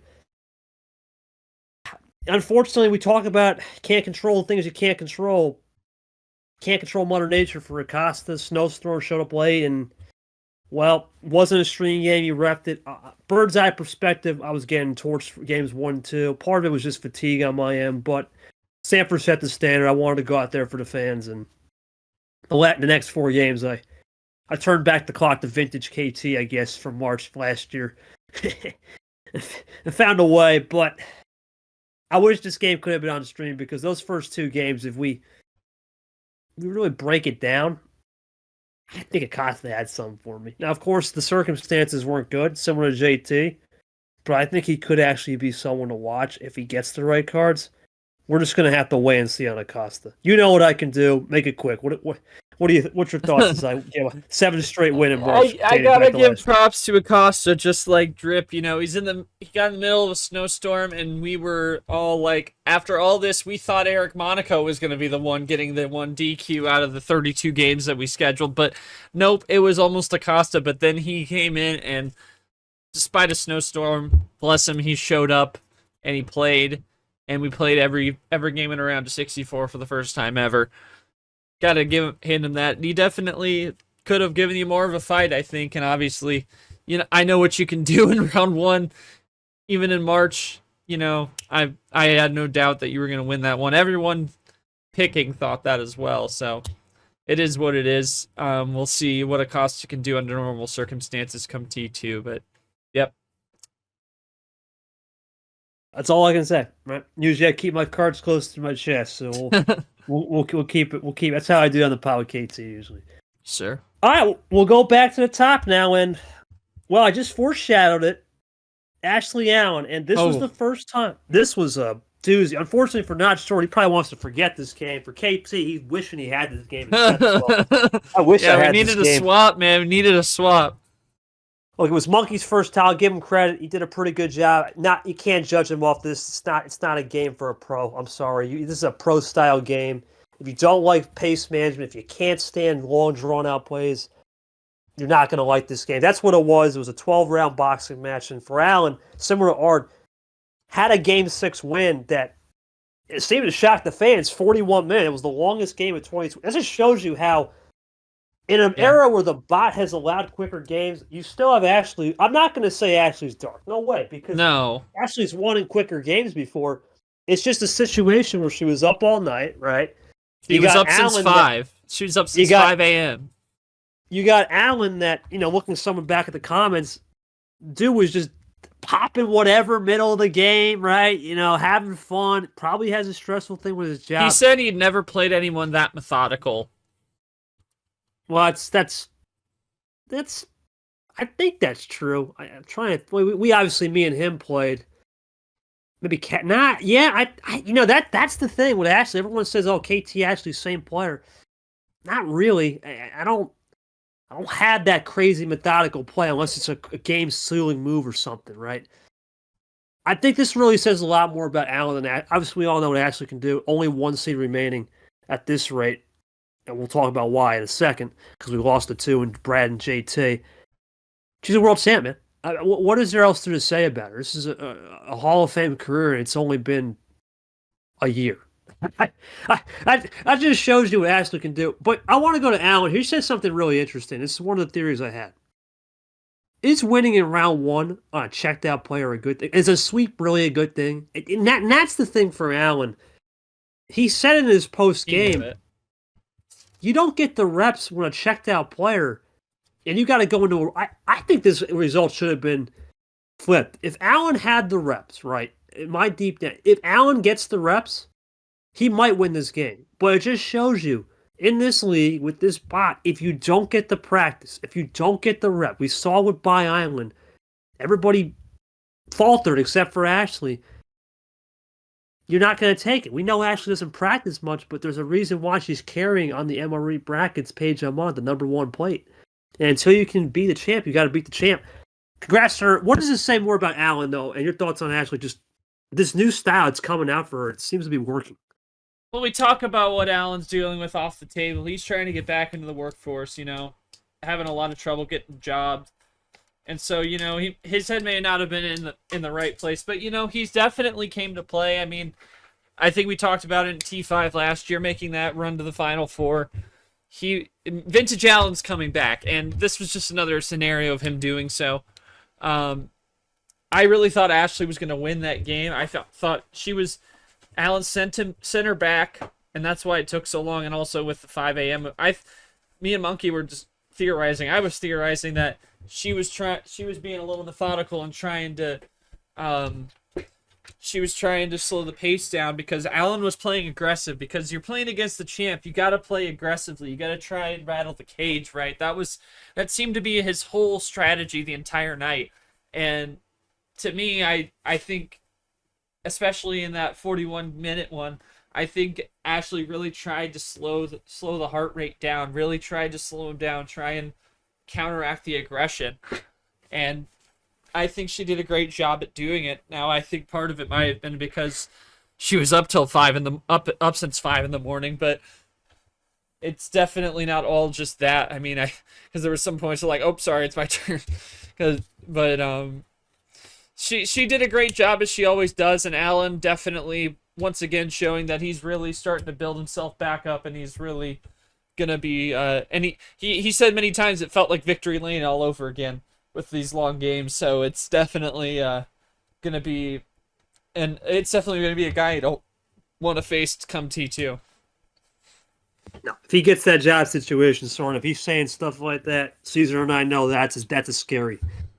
Because back in the day when he got on form, oh man, even I know it, right? I played this guy. If he didn't even know the rules when he played. That'd be something to watch if we get a rematch there. But good game, Ashley Allen. Chalk that off. That Ashley wins her first ever career game against a true split ammo player because she never had a chance to play Chomik in Super League. Well, this next match for background character, man, you can't catch a break. Last year it was over sleepers, and this time I wasn't around. I had to do something in the morning. Unfortunately, a lot of crap came up on my end on Saturday. It was last Saturday. I don't know where to begin, man. You look at this game, it's unfortunately similar to ALP Toasty. a server issue, and background the first 3 games, he's looking great. But then as soon as we take that pause, he never recovered, and I don't think that's his fault. It's unfortunate. Logan capitalized on the situation, similar to Leah, right? Capitalized. Congrats to him. But I'm not going to read too much into this. I think if we had a stronger game of server, right, and nothing's going on, everything's clear. It was a non-stream, thankfully. It wasn't a stream. I think background wins this game in my heart. I think Logan gets away with one again, similar to how the monkey with their first, and now he's on house money. Is that how you see it? That's how I see it. I mean, there really isn't much on this one for me. It's just tough to see that stuff happen. I mean, there was a lot of adversity, but you face a lot of adversity in a season, so Logan was just able to capitalize, plain and simple. I don't think there's much more I can add to that. Background's definitely going to be back. He's definitely going to be a face to watch going forward. Good old background. But this next game, man. Oh man, what a doozy this was. And this is Jay Caesar once again. Finds himself in a round 2. Okay, Caesar, what is it going to be? Right? Because every time we come to this point, something goes wrong. Internet. I messed up, right? For the first time, I think in a long time, I saw the true Caesar. I think he said, you know what? I'm not going to get riled by the pack sweep, right? Okay, I got it. And he was the one guy I did get to sleep in the first round that stepped up. And now, for Goldie, I think the rookie experience, because she kept switching, kept doing end-around plays, and the problem is if you land on the wrong number, you're cooked. And that was the one thing she made as in terms of mistake. And then she said at game 6, 7K, I got the power play, but I didn't think an 8-card run was... Welcome to D1. At the end of the day, an 8-card run with Jay Caesar is not out of the ordinary. This is the guy, out of everybody that's played on this bot. How many guys has Caesar tested over the course of the last year? Yeah. God, me and him have tested so many players, it's unbelievable. The fact that we have to disguise our looks because these guys start to catch up, and we have a hard challenge. And the fact that Caesar got it done, it shows a lot about his resiliency. I think Goldie got her welcome to D1 moment. 8-run cards exist, and they know how to splice it, and table awareness exists. Your thoughts on Goldie, which she's got to improve for T2, and we know Caesar front of the program. Big chance right here. Just know that there's a lot of strong players in this league in D1, and I think Goldie just had a little bit of a delayed welcome to D1 moment rather than against Nam, but against Caesar. And I think Caesar, it's a tough matchup to go up against coming out of the upset against Nam for Goldie. A motivated Caesar, he tried to pump out enough good wins to really make it to Athens, and now he's trying to pump it up a notch, should you say, to try and make Super League this year. And in the next matchup we'll talk about, it could be a very big opportunity early on from the season moving on now here. And Goldie, obviously, she will be back. All these rookies we're going to talk about that eventually meet their end in this one, they're all going to be back. They're all going to come back and show out again. I don't think it was a fluke to see all these rookies win. I think they're just proving why they deserve to be promoted, plain and simple. Absolute. Goldie will be back for Jay Caesar. He pumps on to the next round, but let me tell you right now, a challenge is awaiting him because this was a terrible game. I feel so sorry for Chamick. Terrible. I don't want to talk about this. This is just... What the hell is Retro saying his cards midstream and they're... No. I'm not. Let's move on. Chamick wasn't even supposed to be here from the memeing that MGR was doing, the content creation. He got even more lucky with Retro. Staying cards midstream, really. Not a serious player at this point. I've got nothing more to say. Yep, that's why I think of Retro. Yeah, for sure. Yep. Absolutely. Yep. That's why I think of Retro. So we're moving on. That's it. Sweet 16, world champ, first timer, 4-time appearances in Ashley, first timer Logan the Sweet 16, and the old 7-timer and Jay Caesar, 7-time player. All right, and then Chamick, and we'll talk about that in a second because I want to congratulate Goldie. This is not a spoiler. She did win the rookie class, but we're going to talk about why in a second, because there's a reason why it ends here. We'll move over to the next region, and we had our first all-female battle, and what a game this was. Sure, let me tell you, man, this was funny because this was one of my last games today. We started this on President's Day with Caesar, right? Goldie, great game. We move over to Leah Aria. DJ makes his debut, right? Great. DJ makes his debut. Bang! And we're just getting bangers only, and it's kind of foreshadowing, which we'll talk about in a second. But what a game! What a game! KT Stream, Leah Aria, fantastic. Great strategy, great composure from both. Leah tries some pump and dump in game 4, doesn't work out, but does it in game 7, gets it back. Aria could have won game 7 20 times. Leah had game 7 20. Fantastic. That's what you call cinema. That's what I love to see. Your thoughts on this game? Congrats to Leah. This is what I feel more confident about because she earned it. It was no nonsense in the back end. For Aria, I think this is a case of can't pinpoint nothing wrong. At the end of the day, you lost in 7, and unfortunately, it came down to no mistakes. Just happens, right? You get the pump and dump in game 4, and you try in game 7 to play methodical. It just doesn't work. It's how the cookie crumbles. Yeah, I wasn't here for this one because some schools don't give you off on President's Day, and some schools still have class on President's Day. So, yeah, bangers only, and Leah, really, for this one, from what I could tell, she came out and proved that even against someone playing at their all like Aria, she could still take care of business. She still was able to do it, and the stock just continues to rise, right? She just continues to prove herself worthy of being in this division after being maybe one game away from not being in this division. She's on the higher echelon of the relegation field, but she came out to play again.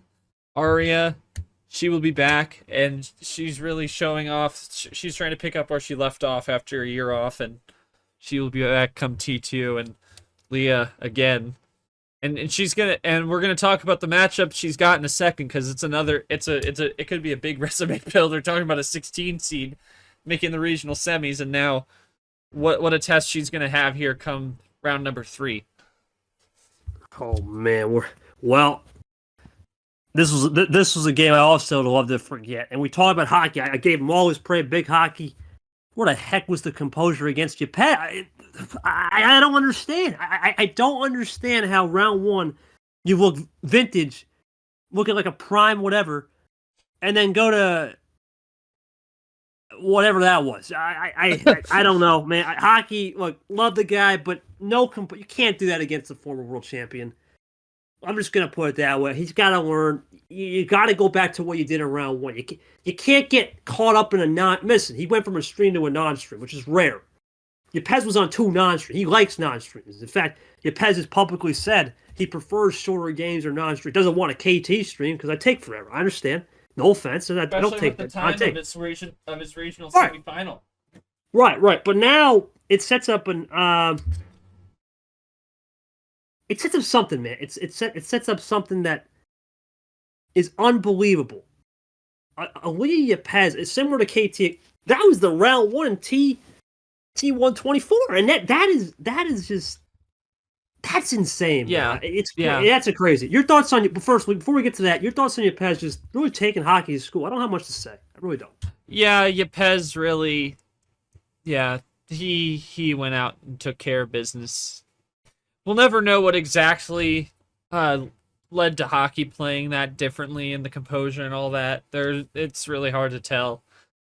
And like I said, he's going to be back, just like every other rookie that's been eliminated. Because at this point, all the rookies are done. So we're just going to have to see what becomes of them as we go across the season. But obviously, going up against a tough one in Yepes, even. Regardless of how different he looked than the round 1 against DJ, it's still a tough matchup in Yepes, no doubt. Well, and that's how the cookie crumbles, man. It's just for hockey, he'll learn. You gotta take some of these guys, humble him up. You gotta taste the D1. See how it goes. Now this one, this one was one of those games where it was an unfortunate rematch, right? Because it was on paper great. Yoshi goes, but then there was an issue with the bot, and it is nothing to do with the bot, nothing to do with the server. I was going through a high windstorm. It was kind of hell for me on last Sunday, right? Still, finally just got finished with the crux of that. I feel bad for the players. They play on the backup bot. Shout out to MGR. He did have a backup bot for the regular bot, and it's always there. Coming in clutch. Very clutch. I call him the boss when he's around. I'm not the boss. He's the boss when it comes to that. Like I call Ashley. You ain't Ashley. You champ, right? I always do that. That's how good old Mike Tyson used to do to Ali. Same thing. Oh, what's going on, champ? Right? But anyway, that's just KT's quirks. Yep. Happy for Ghost, man. Really am, because I know Yoshi's a great story and all, but he got clobbered 5-2 back in E8 2024 T3. Where he was coming off that 13-0 vintage run.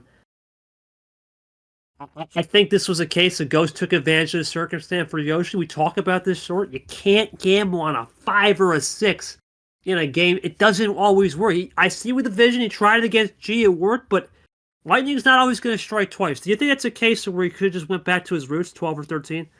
I definitely think he could have gone for his roots, and talking to him after the game on stream, he definitely laid out how he could have maybe spun it into a game 7 or maybe spun it into a win, but he just wasn't able to spin that low tier into wins. It wasn't able to parlay it there, and Ghost, obviously, like Cap, could be very good on the low tier. He comes from UUL, plays the fast style, and for Yoshi, he should have been able to slow him down, but he didn't put himself in the right position to do so, and he's got to think about that going back. You'd think that he would have been able to pick up on that after losing 5-2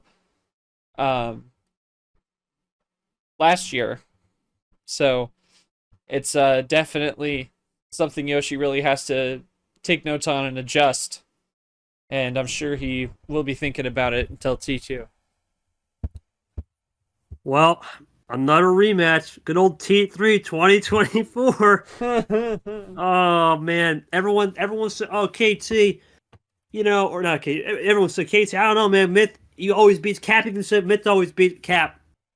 Quit the crap. Come on, man. You weren't turned up, Cap. What happened to just turning down the old kitchen heat? Come on, Cap. I knew Cap in my back pocket, though. I know the CPU said Cap win, but deep down, I really thought this would have been a gentleman's sweep. I just don't think Cap playing 20% is the same as Cap at a hundo, and he showed why when he's at 100% as a legend, hard to beat. I think Myth got taken to school. Is this a case of just Myth got taken to school, or do you really think Cap is a different player at a hundo versus 10% or just checked out? I think it's a little bit of both. I think, yeah, Cap with the full motivation, I think, is a very different one from what we saw down the stretch at the end of the season. But I think also Myth definitely, it's classic Cap, That's really all what it came down to. And Myth really just fell to that. And I mean, we'll just have to see what he does in the future. I mean, this is a guy that we didn't really expect to get many wins. We thought he was a relegation candidate last year, then broke onto the scene, and now here he is, middle of the road, it seems like, going in as the 7. So we'll just have to see what he can do in future. But Cap, I think, was an obvious pick on this one. Congratulations to the Cap, and let's put a spoiler on this one. Uh-oh. Cap, Ghost, Seth Cole debut in the league on stream with KT commentate. Yeah. Yeah. Oh, yeah. Get the barbecue cooking and get the temperature up on that one. That's yes. going to be cinema, son. Looking forward to that. Unbelievable. 3 o'clock. That will be the official kickoff game. There was one we'll talk about, which was... Call it the restart. The restarter, baby. And we'll go to the next region, Ravenclaw. We got the 2 matchups, of course. Leah, first-timer. Yepez has been here 5 times. Of course, Cap three times, and now good old Ghost 3 times. Should be a good one. Yeah, Cap Ghost is going to be a tremendous one we'll talk about later down the line there. Well, I talked about KT having the banger. It was President's Day. Short takes over from me. I'm thinking banger, and oh no, hose. The hose. Get the hose out, because get the hose out and get the other thing out as I make a right turn. Right, that was that game. Driving KT made an appearance on a pod, and or not a pod on a stream. That was funny. We had a weird 360 stadium view. I heard a crazy game. I don't know. I think that was some scheduling thing there. I have no idea. I'm not going to say who did it, because I'm not one of the guys to throw people under the bars. I don't believe in that. But at the end of the day, for Zach, the run ends you don't throw people under the yacht. Nah. No ripping on the Hudson there. But anyway, point is, I just feel sorry for Zach. He had a good game one, took Andy out 21 minutes, but actually, honest to God, that game one, looking back, he played an actually methodical style, which not a bad player to copy. But I think, once again, I just think Andy got away with murder. More leverage, more cards, and he got the win. I don't have much to say on this one, because you were there for most of it. Your thoughts on this? Because it's really you. Maybe you want to forget it? I don't know. I don't know. It was just like, car commentary. There was a lot to it. I just, I feel like it was what it was. I think Zach really showed out in round one, and he really that was about all it was. And unfortunately, thought it was going to be a banger. Nope. Andy really, and I think sometimes he can have a little composure issues, but I feel like he's improved those as he's gone along as a player. So I think he really just showed that he was the better guy to take care of business, and he did it against Zach for sure. Yeah, we'll move on. We'll move on to the next game, where this is another game where, okay, we'll set it up. Game 1, 2, Game 3, fantastic. I was schooling the reads. Everything is good. Game 4 comes in. I got to go. And short takes over, and the game turns. And it was the most Plan A game of the series. And then just Nick was able to take care of business, really. And it was a weird little crossover stream on the host side. But, I thought Nick would have pulled it out anyway. Jenna, again, trying to use that eco and stealth mode, right? Trying to use what worked for her round one against Brock, and she tried, but unfortunately, I think Nick just felt like he had more to prove, had more to play for, trying to prove that he's got a shot at the postseason, and he did that. And now he's moving on to the regional semis against Andy, and what? Opportunity Central. That's opportunity. What it is. Yeah, opportunity for both, and again, we'll talk about that in the last segment. Opportunity for both them. They're both second timer and first timer into this round. So where does that leave? Back to the KT stream, and a banger again. What can you ask for? Once again, KT on a stream is just unbelievable. It appears. But no, all joking aside. Yeah, I think everyone else is cursed. That's what I'm going to say. Well, we don't know about Seth yet. We will see on Seth, but yeah, it's everyone that's done it so far. Seth's not cursed because he had the Eric Ash. That was a banger too. So, well, let's go to this one. This one was just a game of a lot of respect. Vapor coming in, knew Toast would be a challenge, and crikey, he was. Toast, Mr. Resiliency, man, similar to ALP last year, beat 4-3 on Peter, 4-3 on, who was it last year? Kev Shear to get to that point. He ran to the gauntlet that was Mr. Political, man, and Abian, not answering questions. Unbelievable that was.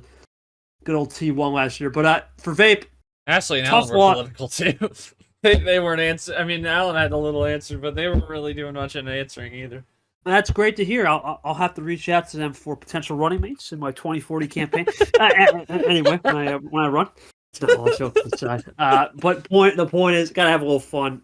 Sometimes I don't have a lot of fun with G because we're kind of getting into the game. We got hot takes. It's a little bit different segment, which I got not to throw anyone in front of the yacht or anything.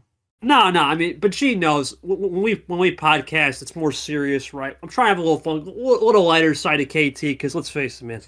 In a couple hours, I got to host the league night. So anyway, got to keep it going. But anyway, great job to Toaster guy. His 20,000 dimensional looks, and once again, his clutch genes are huge. You know, he grows the size of tomatoes down there on downstairs. Unbelievable what he's got going down there. Crikey, man. Butter the bread, whatever you want to say. Congratulations to him. I think Vapor is right, though. He plays such a unique style of Uno. It's hard to read. And that's what makes him dangerous. Your thoughts on Toaster Guy getting a great win? It came down to more just simple mistakes for Vapor on numbers. But other than that, both played out fantastic. Nothing to say. Yeah, and I think, it definitely close one. I could have seen it gone the other way. The crikey moments prevailed. And again, I think, as we'll talk about with the next one setting up the game, it's another little bit of opportunity central for both early on in that semi, but obviously Toast pulling it out in good fashion. Man, Toaster Guy, and where do I begin with this next one? I can take this. I can take this. Oh, you. I don't even know where to begin. So remember how we talked about Christian Tago having everything under the sun against H? Well, he got a taste of his own medicine against Carson. Plain and simple, Carson had the way every time, and he broke the brooms out. And you just don't know. And of course, Carson came off the game where he was out +2'd. So you can only imagine what it's like when Carson has the options to pull out the win, plain and simple. I mean, I'm just trying to find the stat sheet again on this one, because remember how lopsided it may have been. I'm trying to, and my browser froze. Wonderful. Oh man, what do you need? I'll go to my phone. What do you got? Hang on, I got. Yeah. Let's look at the stat sheet. There we go. Yeah, and he played more cards, and the 7-1 on the +4s. Now, as we're going to talk about someone later on with the +4s. 7-1 on the +4s. Skip reverse meta was in full effect, and really it was even on the plan A, plan B. It wasn't straight plan A, but still Carson had the way, and ultimately was ultimately able to get it done. And they weren't as quick games, so it wasn't, but still though had the answer every time at the end. And now see how battle tested he might be. He was playing from behind on ammo in round 1, had a little bit more help on round 2, but still there were longer games. There were 5 to 10 minutes almost every game against Tago. So we'll just have to see where it goes. And again, like I said, Toast versus Carson, opportunity central for both on a bit of a higher scale, both of which trying to make a run at it. And so is Andy Nick. This entire region is really turning into the opportunity region. Well, let's size it up before we get to that preview. Andy Nick, first timer, second timer. Toasty Guy, gonna kill here a couple times. Carson, a couple times, and guess what? Veteran battle right there. That'll be interesting. Yep. We talk about the class battle. That's interesting. The vet battle, we'll take it. And now we move into the last region. It's going to be a little bit of a special one here. We'll cover this one because a lot of people thought, okay, +4 gen, Tapir, round 2, for sure. He's got it on lock. Here comes Clay Wolf. A lot of people sleeping on him because, of course, didn't have the best 24. Maybe T5 was a fluke. Big statement, because when you beat Tapir, anytime you beat a 1 seed, you put your stake and say, "Hey, I'm here, I'm ready." I think this says a lot about Clay, but for Tapir, it's a learning experience for him. Look, he had a tough loss last year to Lane Sanders, and what did he do? He got on to 1 T4. He won T4. He got on to win T4. Similar situation might happen. He may get a tough loss. T2 or 3 is going to bounce back hard. That's how I view it. What do you think? Is that the same view you're going to have?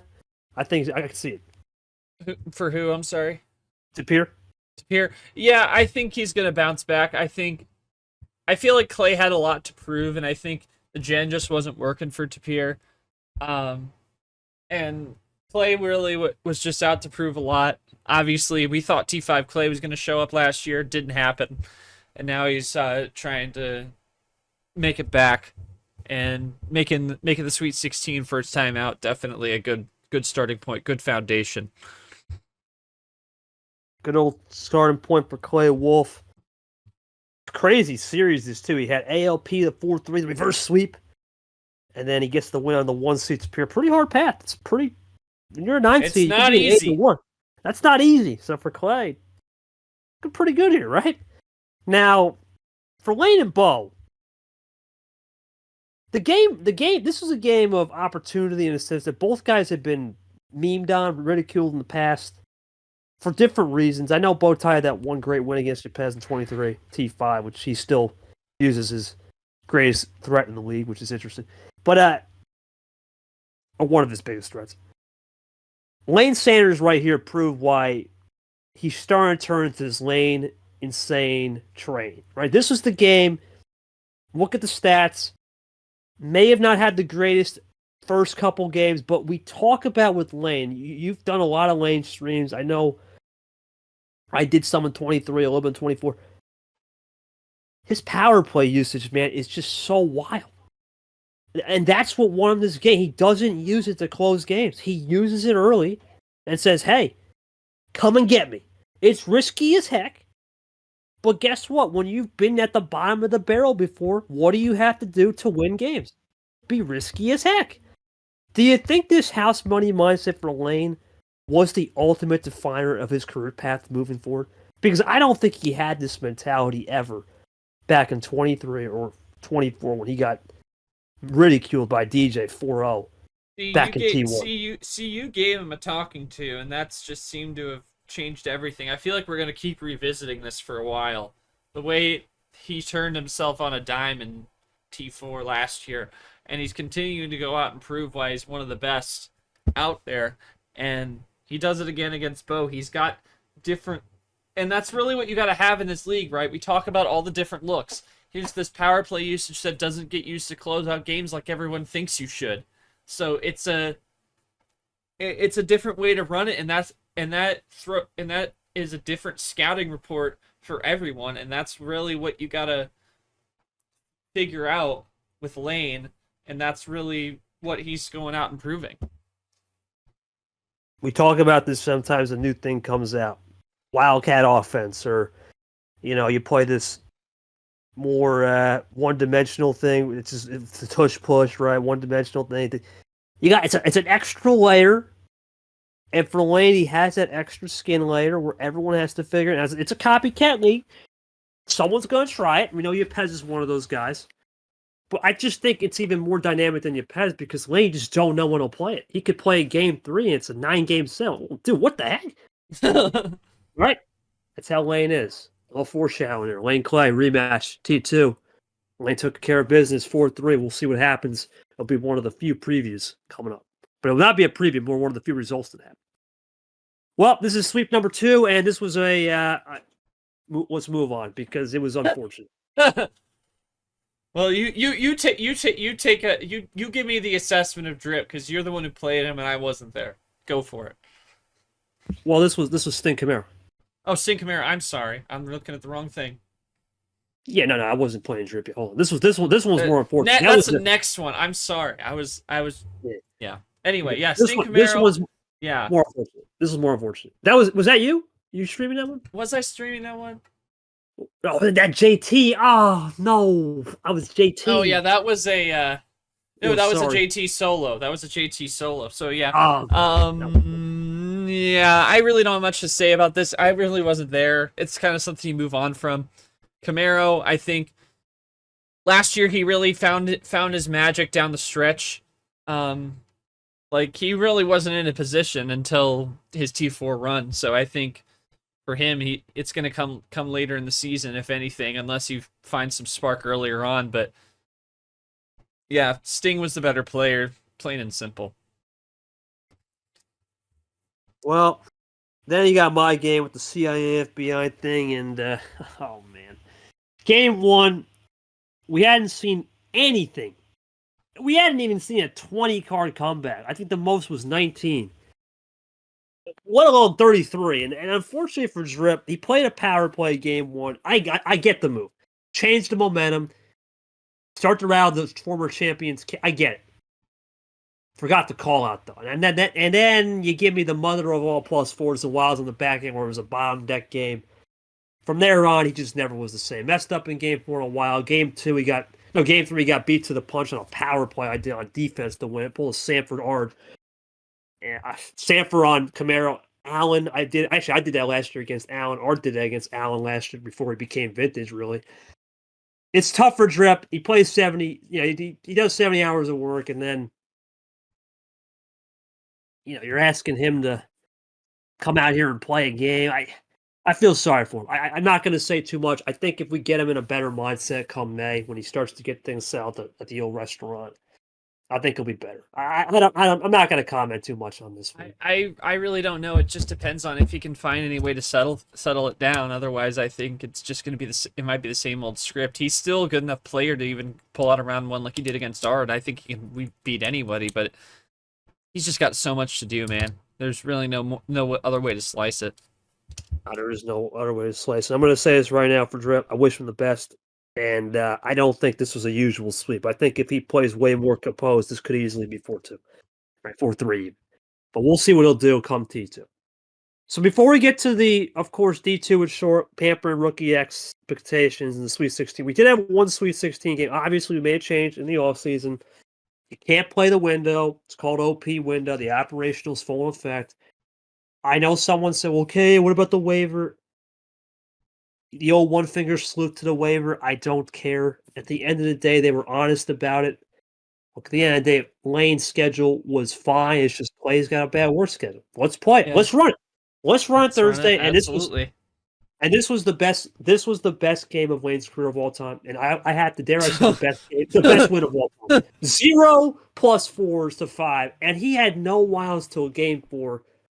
And the thing that I looked back at this game, he told me studying the tape. He texted me, okay, I changed the game on game 3 because I used the power play. And that little moment, you don't expect a game 3 to go up 2-1. Let's use the power play. And then in game 9, right, looking at the tape, and I know you were there for, I'm going to give you a second. Yeah, yes, sir.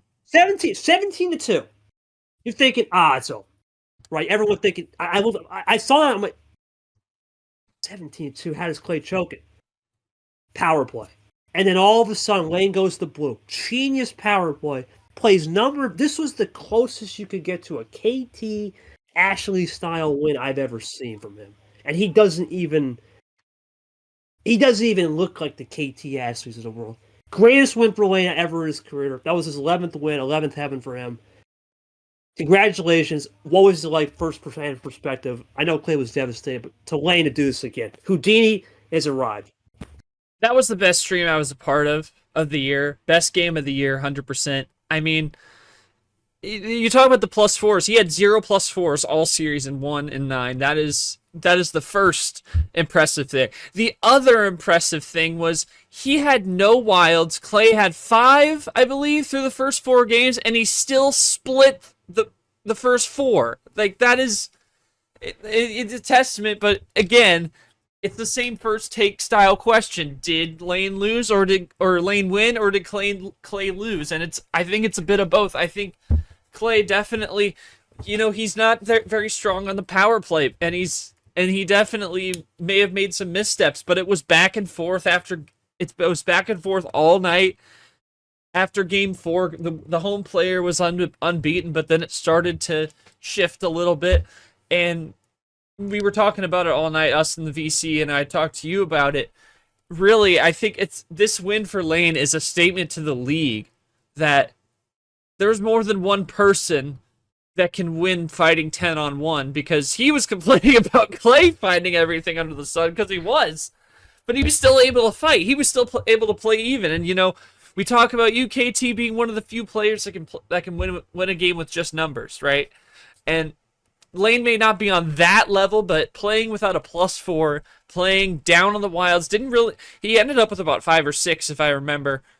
But he didn't have any in 4 games. 6, yeah. He didn't have any in games 1 through 4. And yet he was still able to win 2 of them. So it's just, it's just a crazy thing to think. And obviously the power play, that's also another look. We talk about D2, D1 having a lot of looks, having a lot of strategy. That's another strategy people are going to have to game plan for. There's just so much good to say about lane and so much good to say about this game. It was an absolute banger to start these regional semis, and I think it's only a sign of things to come. Maybe not to the degree of no wild +4s and winning, but it's definitely something you got to say, hey, this round may turn out to be really, really good. To be one of the best rounds. We talk about the history, and for Lane, we look at this region. Well, he just not only went to his second Elite Eight, but he was only making his second Sweet 16. Clay had been here multiple times, 3 or 4. And obviously, you got Stingray a second timer and myself 8-timer.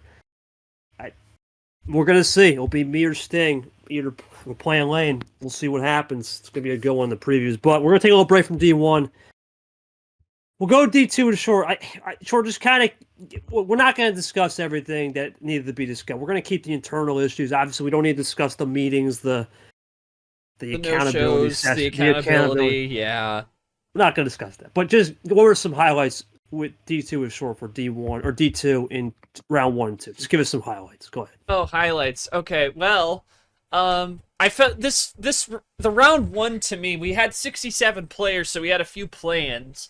And the round 1 to me really felt like what we saw in round 1 March last year. We saw a lot of rookies, a lot of newbies come out and flex their muscles. Like, we saw so many upsets, and of course we unfortunately had the 7 DQs, but still those lower seeds came out and played. Like, we started off the round with a big one, 11/6 sweep and blank over Ryan C. That's just one of them. And another big one was the 16 seeds. Obviously, 3 of them were play-ins, and then you had Atomic who took Aiden Smith 7, mind you. Wasn't in a play-in. He was just there because it was only 67. So the Arctic, the bobsled, and the Cocoa region all had play-in games, and all the higher-rated seeds. So everyone who was ranked the 16 seed beat the 17. And the one that is obviously going to stick out is Scars. Scars, I know him from other communities, and so I know him a little well, and he really has come out to play in this first tournament, really proving himself. He came out of the play-in. He had the best play-in result.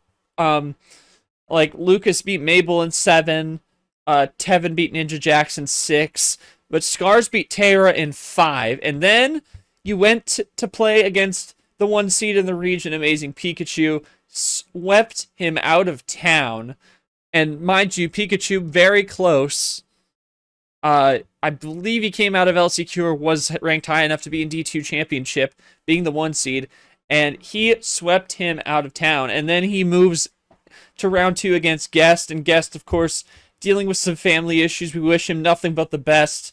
And Scars took advantage of the situation, moves on in 6, and now he's got to face Bree, who had an interesting run. Unfortunately, we are wishing the best to Brando, who we don't need to mention the issues with him, but didn't get to play. Got DQ. Bree came out and broke the brooms out against Arnhem, who beat Rana. Who Rana is a very she's a character. You know about characters, Kay. You know a lot about characters. We've seen a lot of them in D1, and there's plenty in D2 as well. But yeah, there was a lot on offer. You also saw Lucas taking down the overall 1 seed White Spider in 7.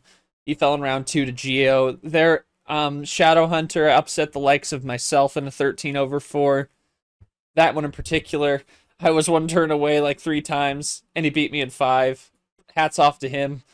And of course Aiden Smith, he's the only one.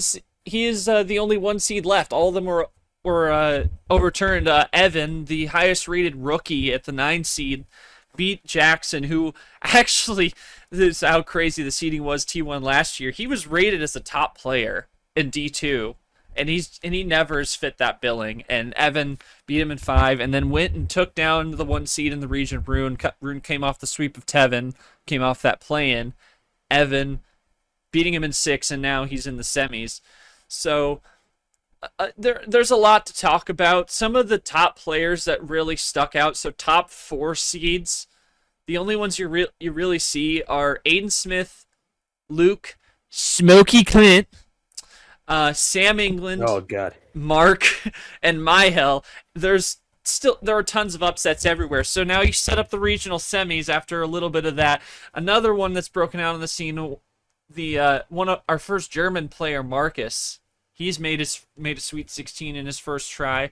And so here's your setup. You have 8 seed Geo. He's been around since the beginning and didn't really have much of a season to speak of last year. And he makes a round of 16 the first time in his first shot this year. Marcus, the rookie, at the 12 line. That one should be fun. Let me get the schedule sheet. Geo and Marcus, that'll be a stream game on Monday afternoon at 4. That one will be fun. That's in the Arctic region. I'm trying to go back and forth.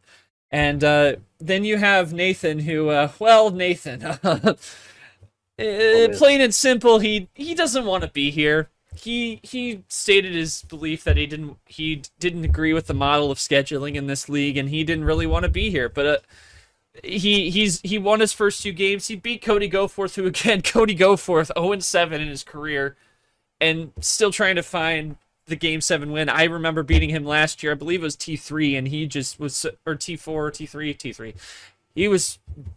I could tell how dejected he was, just not being able to find a win, because he had a couple losses the season before that up in D1, and just he still hasn't been able to find a win. It's just unfortunate for Cody Goforth. Hopefully he can find a way in T2, but it'll be Nathan and then Ridley, who I've known from a couple other places, the other Discord leagues. Took down Prince in what was a very tumultuous one to schedule, let's just say the least, and then comes in and takes on Emmy, who Emmy had a very strong second half of the season, really had a half a season. One of those half-season players, like Jenna we talked about, came up to D1, played half the season that everyone else did, but still did enough to qualify for promotion. And then Ridley took them out. So it's going to be 8 versus 12, Geo versus Marcus, and 7 versus 11, Nathan versus Ridley. So Nathan runs that region right now, and we're just going to have to see what goes down in that one. There's a lot of unknowns in the Arctic region. Then you go down to the bobsled region, and again, I mentioned Scars. He's taking on the 13 seed Bree, and that's just going to be a fun one. They're both rookies. Bree's been hanging around for a while, just came in, I think, just after the regular season ended, so she's been waiting a while to get into the game. And they're both looking to prove something here in round 1. Their stock is rising. Scars obviously has been the most impressive upset maker out of all of them, not just upsetting these higher rated players, but also in more dominant fashion than others. Like we talk about all the Game 7s in D1, it's already come down. He swept Pikachu and then beat Guest in 6 again. Family issues notwithstanding, still very impressive for your first time out. And then so that'll be 13 versus 16 Bree versus Scars in the semis in bobsled. And then the other one, one of the higher rated players left in this tournament and the highest, and he runs the region in Myhel, who had an up and down year, didn't quite get enough to make it to chip, but he definitely had some strong runs where he did. And a couple 7-game wins over Jamie and Blank, Jamie the rookie, Blank as well. And now he comes in and takes on Red, who has been one of the more vocal motivated players. Came in, beat Guma in 6 after realizing that giving Guma a lot of cards is not the way to go. And then took down Snipers, who advanced in 7, but only played 6 games because of scheduling issues. Jav received a strike 2, which gave Snipers a free game win at the top. So all he had to do was win 3. It's kind of like a best of 5 in a sense. So the stats were like 3-3, but that was the first time we saw that exhibited in the league. So it's going to be 3 versus 10, Myhel versus Red. Should be a fun one. It's really opportunity central for a lot, because everyone's come out and proven themselves already, and now it's just who is going to prove that they are truly contenders when maybe you didn't expect it. But again, it's just like the T1 seeding last year in D1. A lot of people committed upsets because they weren't necessarily new to the game. They were just new to the league, and they really busted on the scene. I mean, look at people like Cap and Ashley. They faced off round 2 in T1. It was 10 versus 15. Like it's crazy how much things change, and you're really going to see a lot of changes come the next bracket. And so then you move down to the Cocoa region, and the one running that region is one of our relegated players from D1, Sam England. He, after again a tumultuous one scheduling against Wes, he's taking care of business against Wes in 6, and then of course against our original Sam from Texas 5. Sam, resident Yapper, played against Oka, and the tabletop composure got so bad that G had to do a drop line off the scoreboard saying 13.8 yaps per minute. It was quite impressive. Because that game they were making a ton of mistakes, and once they were able to break off that, once we were finally able to shut up and stop talking like crazy, they finally locked it up and played better games. But ultimately with Sam, that was the better player. He had some expectations tied to him as the 6th seed. He made a good T2 run in April Airwaves, so he had some expectations on him. But in the Battle of the Sams, it was Sam England, and then he's taking on one of the most vocal players in D2 and one of the most 80-80 savage players you've ever seen. It's Cody Smarter, as he's known. Cody Savage Titan, Saiyan Titan as he's known on the entry list, and he swept out Daniel Voiles, and the Voiles just really have much, and then he took down Fitzwater the Legend, and as he was calling for a hosing actively in the first 2 games, then he won 4 straight, so that's fine. So it's gonna be 3 Sam England versus 10 Saiyan, Cody Savage Titan, whatever you want to say. And then on the top side, Evan, as we talked about, taking out Rune. He's the 9 seed, and he goes up against Mark, who swept out Hollywood after a little bit of scheduling problems. Was supposed to be the opening round. Unfortunately, things did not go the right way. And then came in and took on Cap Gaming, coming off the DQ win against Ryan Reed, who we wish him all the best, dealing with some personal issues. And Mark took care of business there in 5. So Mark and Evan, there's a lot to talk about, a lot of intriguing games, just a lot of what are we going to see between these guys? Because there's just a lot of unknowns with all the rookies that we haven't really seen other than a bot test. So then you move down to the Dashing region, and this is the region I think from UKT think there's probably the most title contenders in this one. You got your boy A-Train Smith, only 1 seed left. And he comes off the 7-game win over Atomic and the 6-game win over Big Boss Bob Ross. And he sits down there at the 1 line, and then Taco, who unfortunately had the DQ win over DJ, not to be confused with DJ Curtis, nowhere to be found. He then goes in and takes on who upset me in round 1 in Shadowhunter. And again, Shadowhunter from India. We lost Taslim from India. That was one of the reasons why we got an extra D2 promotee. But again, the players from India showing out. Very interesting trend. And Shadow took Taco 7, but Taco would advance. So it's 1 versus 5, Aiden versus Taco. And then on the bottom half, it's definitely been one of the stronger players. Luke, who took out the newcomer in Breath in 5, and then again in 5 against James, who played the whole season last year. He's really bludgeoned his first 2 opponents, and then you look on the other side. Clint Green, Smokey Clint, yes. A guy that KT once said on this podcast was going to get 0 wins, has 2 wins already. Beat Kane, who definitely didn't look very impressive in his debut, and then took on Acetal, who, I will say, definitely was a fringe playoff contender last year, but it seemed to me that in round 2 against Clint, lost in 7, didn't seem to play the same way they did against Yazmeister. Yazmeister just did not look impressive at all at the 11 line. And so Clint moves on in 7. So now he's got the 2 wins, and he's looking for win number 3 against Luke. And the dashing region's probably the most interesting one. I feel like if I had to pick a region to have a winner in this tournament, I feel like it's going to be a dashing region. But obviously, there's so many players that are out to prove that they're legit and that they're contending, and that's really personified in all of the crazy seed line matchups we have. And we can't wait to get it started. And we will be starting actually in about 5 hours from the time we're recording this. It'll be at 10 p.m. tonight. That My Hell Red game, because of Red's schedule, we had to op window that to this evening after dark. But then it starts for real with the aforementioned Luke Clint matchup at 1 o'clock, and we're just gonna run it through. We just did get Sam England, who's facing a snowstorm on the books with Cody Smart. Will be 11:30 on Sunday, and then at 9 on Saturday as well. Nathan and Ridley.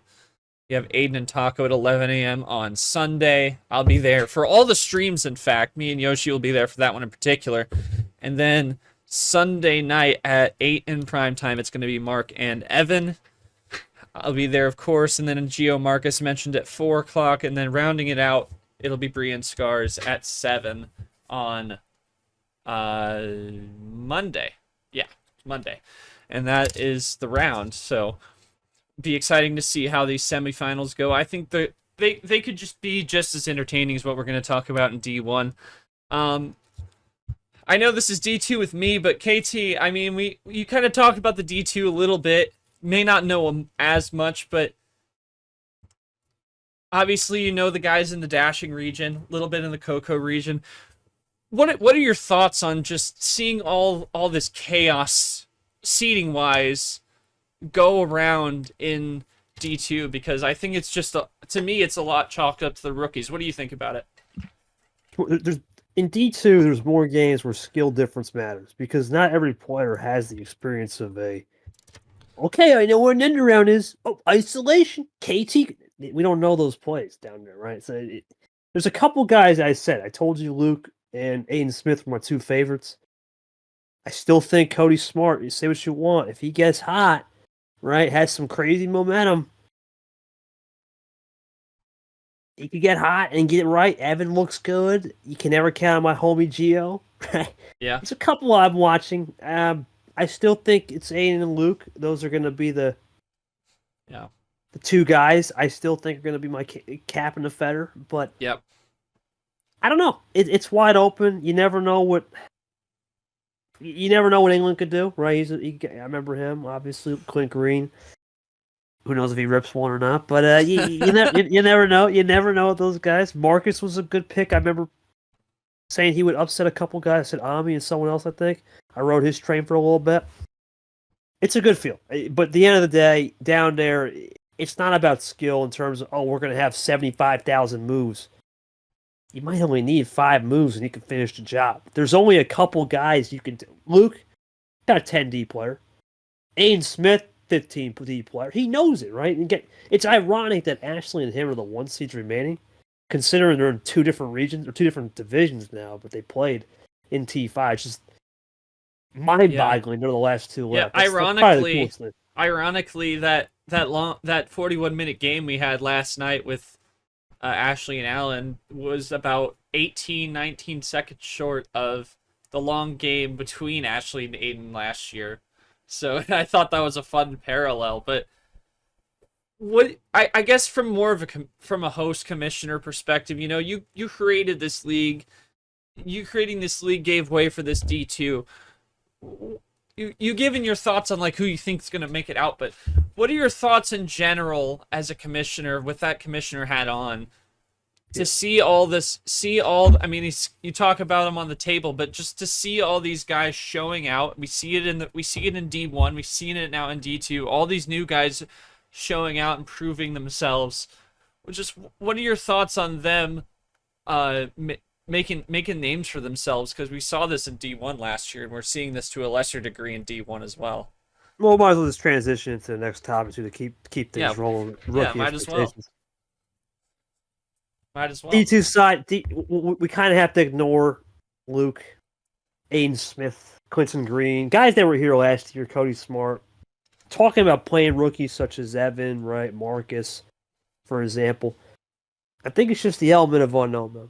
Right, and down there, you just don't know what you don't know. Obviously, we had no rookies move on to the round of 16 in D1, but the round 1-2, you got to understand this is a different division, man. Up there, everyone's so damn talented. Anybody can win on any given day. I mean, really, let's face it. There's an old saying: any given Sunday down here or in this league, it's any given day, any given game day, something's going to happen. I think down there in D2, we have to wait and see a little bit because we don't know what the spot. I mean, it's still fresh, right? Not everyone's going to use. You don't see many players do 4 command chains down there. You don't see many players try power play with the extra layers. I think that's what makes it interesting. Is there's a lot more. I think you alluded to this. A lot more table talk. There's a lot more crack shows, right? A lot less composure. That creates a recipe for you can win. Because you can play a lot of mind games, right? And up in D1, what tell me the mind game you're going to play with your pets. Tell me. Where is it? Lane Houdini? Come on. KT, yeah. You're not going to... Ashley, you're not going to play no mind games with these players. Retro still exists. Okay. Right? Hockey still exists, but hockey came from D2, right? We know Steven came from D2. Camaro sometimes with the big... It's trying to get up here, but I just think for those guys, they got to realize the leagues are different. Right? Rookies can't be put on a pedestal. And then this is what I'll say about both. They're rookies. Give them time.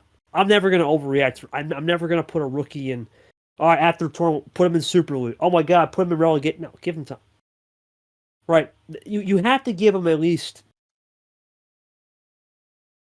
I'm going to say about 50 games to really understand. And it's not a lot in terms of a league, but 50 games in this league, that's a lot. You got to give him 50 reps.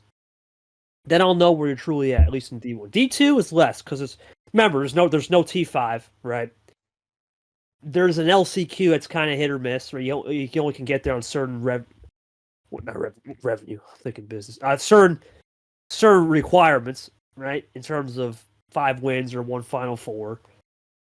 There's not as a big bar to clear, but at the end of the day, there's more of an urgency bar to clear. In D1, you have the T5 as a backstop. There's more of a bar to clear. Down there with no T5 and LCQ, it's urgency. You have to be on the throttle. Let's face it, Short, when we get to mid T2, we're thinking about the D2 chip already. That's in March. Really are. I know. Right. When you thinking come about to D1, August and July. Yeah, you come into D1, you get promoted. We're Super League K. May.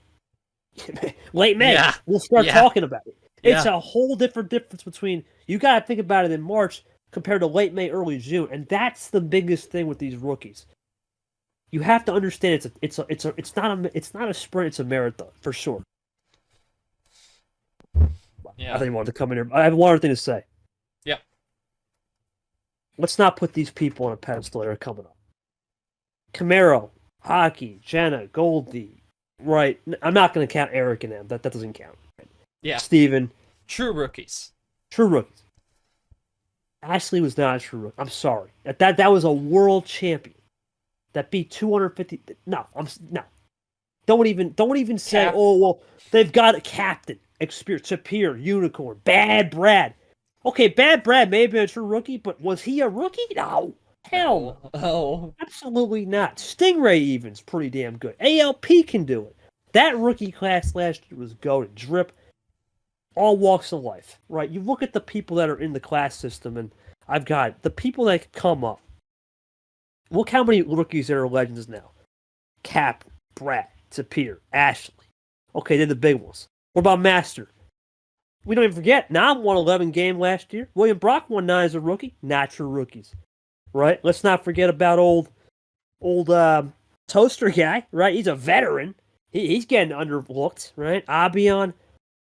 Last year's rookie class will go down as the best rookie class in history, and it'll never change. And it's really just because of the fact that you really can't lay the same expectations on any future class of rookies, because the thing is that they weren't new to the game. They were new to the league. Because the league is still, the league was still, becoming what it is now. We're really starting to hit the stride at this point of where it's really starting to become a league full of seasoned experience. And last year, we had plenty of seasoned experience, but we didn't know it yet. We didn't know it until they really started to show it, right? All those upsets, all the seeding, like haywire, because people played poker, right? People played poker in the testing, and they really they showed what they were made of. And we're seeing that to a lesser degree in D1 now with these rookies, but it's not to the point of making a Final Four or winning a tournament, right? So we're really starting to see how rookies are actually going to be, and now they're not even like full-fledged rookies now, because look at what the rookie class from 26 is going to be. They're going to have even better experience at playing to the level that D1 does. The formats are getting closer and closer to being D1 level. Like, this rookie class started round 1 and 2, best of 5. They didn't even get power play, some of them, until the regional finals. Like, there were some people that weren't even touching power play at all because they never made it deep enough because the format sucked. But they're good. They're good now, right? They're good now. I love the fact that it's best of 7, 1 power play instead of best of 5, no power play. As a D2 player, because I've already been dealing with that so much by doing all this D1 coverage with you and everyone else. Like, it's become so much more like a preparation for D1, and so the rookies are going to have more experience coming in, but you still can't give them the same expectations. You can't lay those same expectations of matching the 2024 rookie class, because the 2024 rookie class wasn't rookies. Legally it was, but it was by technicality, yes. But were they really? Absolutely not. They were not rookies. A bunch of them, they were new to the league, but they were not new to the game. And even in a sense, no rookie in D1 is going to be new to the game. Not really anyone's new to the game in the league if you really think about it, because why would you join the league if you don't know how to play Uno, right? You're not going to join an Uno league if you don't know what Uno is. So everyone's going to have a level of experience to some degree, but you, like I said, you can never expect them to do something like that.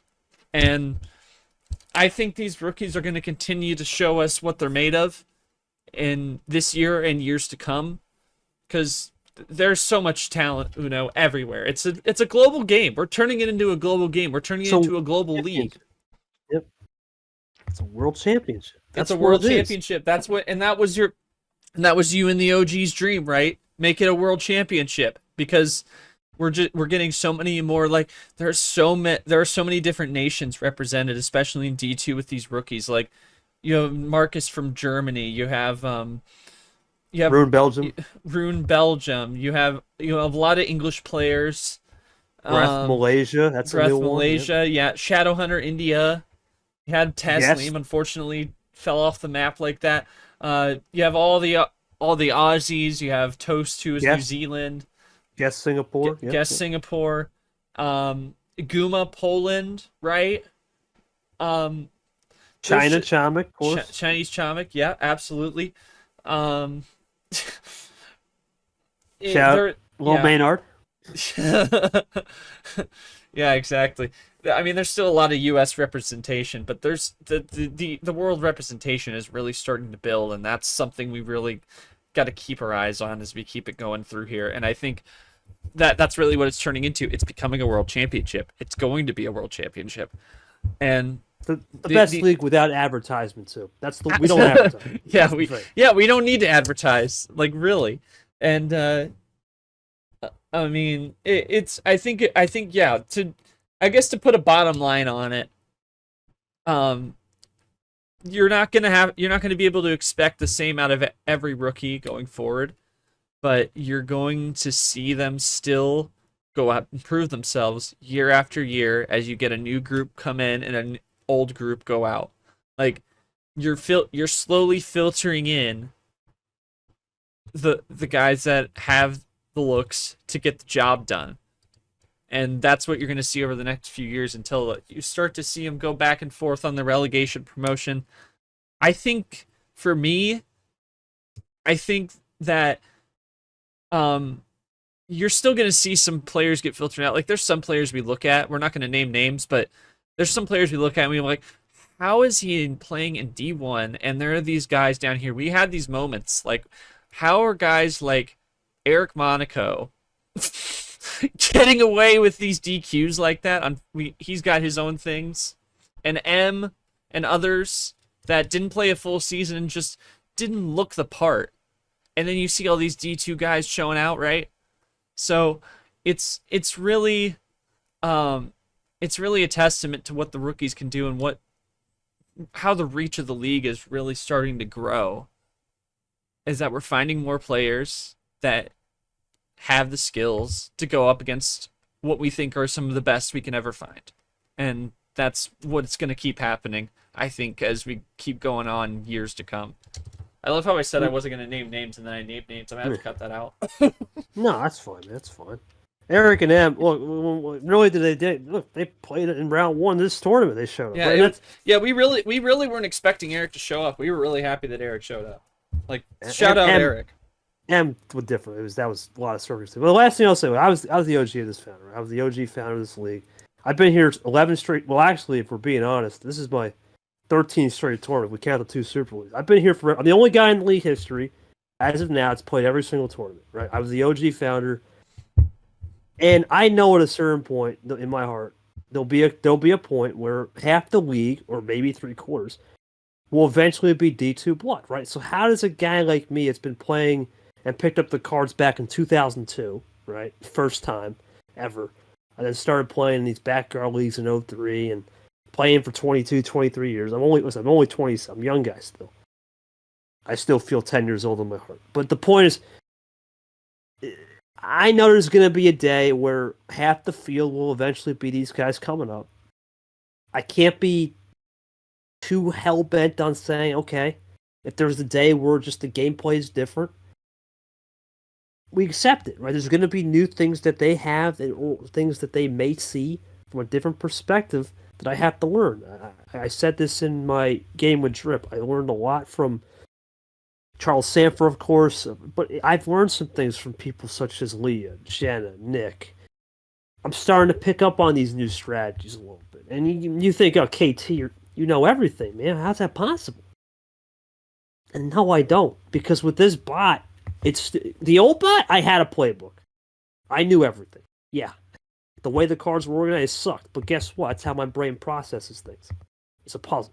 Now with this bot, everything's more filtered, and I just have to adjust my adaptability. That's what's made me withstand a test of time as a player. As a league owner, that's the one thing these D2 guys are going to have to get adjusted. There's no thread scheduling. There's no game pod. Let's face it. Is there a game pod? No. Not really. Right? No game pod scheduling anymore. We have logistics team. We have pro player mindsets. We have different walks of life. And the player base is now, I will say the player base is a little older up here in D1. There's a lot more guys that are older and been around the block, right? Chips on the old block. Down there in D2 a little younger. But that's going to eventually balance out when these guys get promoted, and we're going to see how they react. Of course, retirements are going to happen. Not everyone's going to be with us for the next 5 years, you know? It's about a 2.5 year age difference on average. Absolutely. But we're still missing age from a lot of people, understandably so. Didn't want to share, but we got a lot of demographics down. Of course, and that's the beauty of this league. Now, the last thing I'll say, we wanted Art and I, Fitzy, Art and I. Oh, we wanted to make it the country club of Discord. Well, here's the thing with that. We kind of were with the guild tag. I know, let's say it's going away. It's kind of a minor announcement, which sucks. But for a solid year, we were the country club of Discord, because if you look at it in a country club, not everyone is going to get accepted, and it's the same thing with the Lamborghini. How many times do you see Lambo advertise on TV? Rarely, right? They don't advertise. It's not for everybody. This is, I always joke with Short and Caesar and I think it was Cody and all these guys when I was away with some service issues last year. Just don't crash the Lambo, right? And then it holds range true today. Don't crash it. The league is in great Park it in the garage. Media team is fantastic. Expansion is fantastic. Refs is great. We still got to work on commentary. I'm not going to lie. There's some things we got to iron out with that. But other than that, what else is there to improve in D1? Reveal shows might be going away. Cool. Commission meetings, don't have to show up if you don't want to. You're wasting my time. You don't have nothing to input. we're finding ways to make it better, and that becomes. I know Vapor said, "Oh, he was concerned. Are we searching to be the next college?" No, we're just finding ways to be more efficient, and eventually we get to a point where we're just really efficient. Then we don't got to clean up nothing. Exactly. What is there to clean up? We just get more fun stuff, and that's the same thing for the rookies. The rookies are gonna once they understand that, they understand the pro player mindset when they come up here. Oh wait, Caesar takes care of that for me. Oh wait, KT does this. Oh, you got a team. Oh, there's more streams. That's the only thing I'll say with these guys too. Goldie made a really good point. Okay, I'm gonna be honest. What the hell is an end around backstore? Blah blah blah. And that's the one thing they're going to have to learn. There's not as many streams down there, and when you get on a KT stream, it's not that I'm trying to pick on you. I just want to see how your merit is. Remember, I'm a Sly Fox too, right? I'm also a player in this league. Don't think my big cranium cap ain't downloading. I'm always scheming and downloading. Even though you don't seem like it, I'm always finding ways to learn, to evolve, to be a world champion. But of course, for me, whether I win one or not, I couldn't have asked for anything better. This is a league that I would never have imagined in a million years we get to this point. I didn't think we'd ever get here. Right? I tried Victory Lane to play, and I tried hosting stuff, but I just didn't feel confident. And now, ever since I started this, and we're into year 3, and thinking about a Hall of Fame for real in year 4, I'm just more than happy. I think we're in a great spot. Competition's never been better. People are never been better. I know not everyone talks and whatnot, but as far as I'm concerned, we can just continue to pump out these great years, and hopefully 2026, the expansion project would have went well for year 1, and that's it. I don't see many other changes. I know there's some other things we got to change with MCSR, get it out of the game for certain rounds at the end, but those are just minor things that I'm not even worried about. Little competition problems.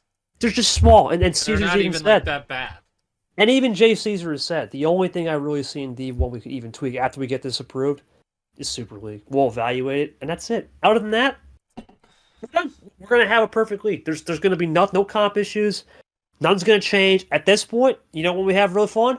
We start having more events. Yes. And then that's when it gets fun. We're going to keep it rolling because I'm supposed to go to a 6, or I probably delayed it. We have a league night tonight.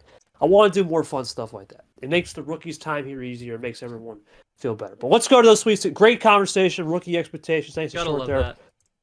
Can't wait for him to eventually come up here. He's been busting his tail. He's the only commission member really from D2 that's seen enough streams. No offense to, no, you're the only one.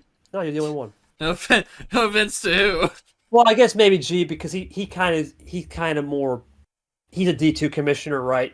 He doesn't do a lot of stuff in D1 anymore other than brackets and stuff. Yeah. But by the end of the day, that's great. You can have the bird left the nest, and he can run his own thing, and then I can run my own thing. But the only difference is up here, I got a team. I got great people.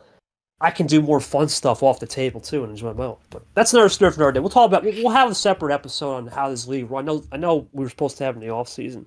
I'm sure one day we'll have an episode on just how the league runs. Since we'll have an actual off season, we hope. Oh yeah, tutorials and because a lot of people ask. I know Alan was one guy. It's like, dude, how do you schedule games so quick? And well, it's simple. You find a system that works and plug and play. You get to a plug and play. I'll turn it autopilot on, and we'll talk about that in the offseason. But let's get to it. KT Shorts Sweet 16 prediction. Let's begin. Ooh. The world champ against good old Logan. Of course, disclaimer: we already got Clay and Lane, so don't worry about that. This is gonna be a good game. Don't really know what to think about Logan in this spot. He's never been here, so I can't really say much on that. He had a good game against Monkey, but a little bit of an asterisk. Then background game, a little bit of an asterisk. Ashley has went through the ALP route and Toasty route. The max distance in both. Both had hard tests. I think the test will end here in terms of Ashley not going the distance. I think she wins an 8 instead of 9. She'll get the win. I just think the experience is it's still very hard to say what Logan can do, and just because of those unknowns, I think Ashley's just got a little bit more experience. Remember, March and T5, there's 2 power plays. That makes a difference compared to the 1. I think Ashley squeaks by 5-3, and she'll move on to play the Elite 8. What do you got? Yeah, I have a similar thought here. I think the beat's going to end for Logan, but I definitely think he's not going to go quietly. I agree. It's going to go 8 for Ashley.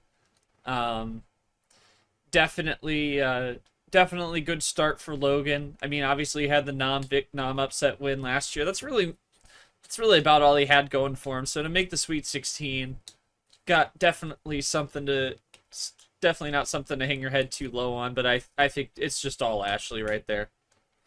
Absolutely, nothing really to disagree here. And of course, I used the CPU, and the CPU had a really interesting hot take here. Caesar Chomik, remember, Caesar and Chomik before this game was not a Masters class championship. Our CPU couldn't factor that in, so that makes things a little bit different because we did the simming back whenever they finished up the pod.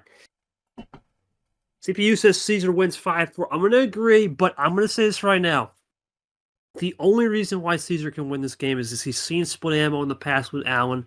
He's seen split ammo in a sense with Goldie and end rounds. He's seen a little bit with Pack. I think he's had enough of a read on it. Chomik has had I'm not going to say Mickey Mouse. I don't believe in that word. He's had a pretty unfortunate run of two players that were goofing off or just showing her hand midstream. I don't know if that's enough of a litmus test to go off the Allen theory where you need to have those clean reps. I'm going Caesar. He's had more reps, and it's going to be Ashley Caesar, which would be an insane game. That's my prediction. What do you got? Yeah, I think for this one against Caesar for Chomik, I think Chomik needed to be battle tested, and Caesar's been the battle tested one, and Chomik wasn't. I'm gonna go with Caesar in 8.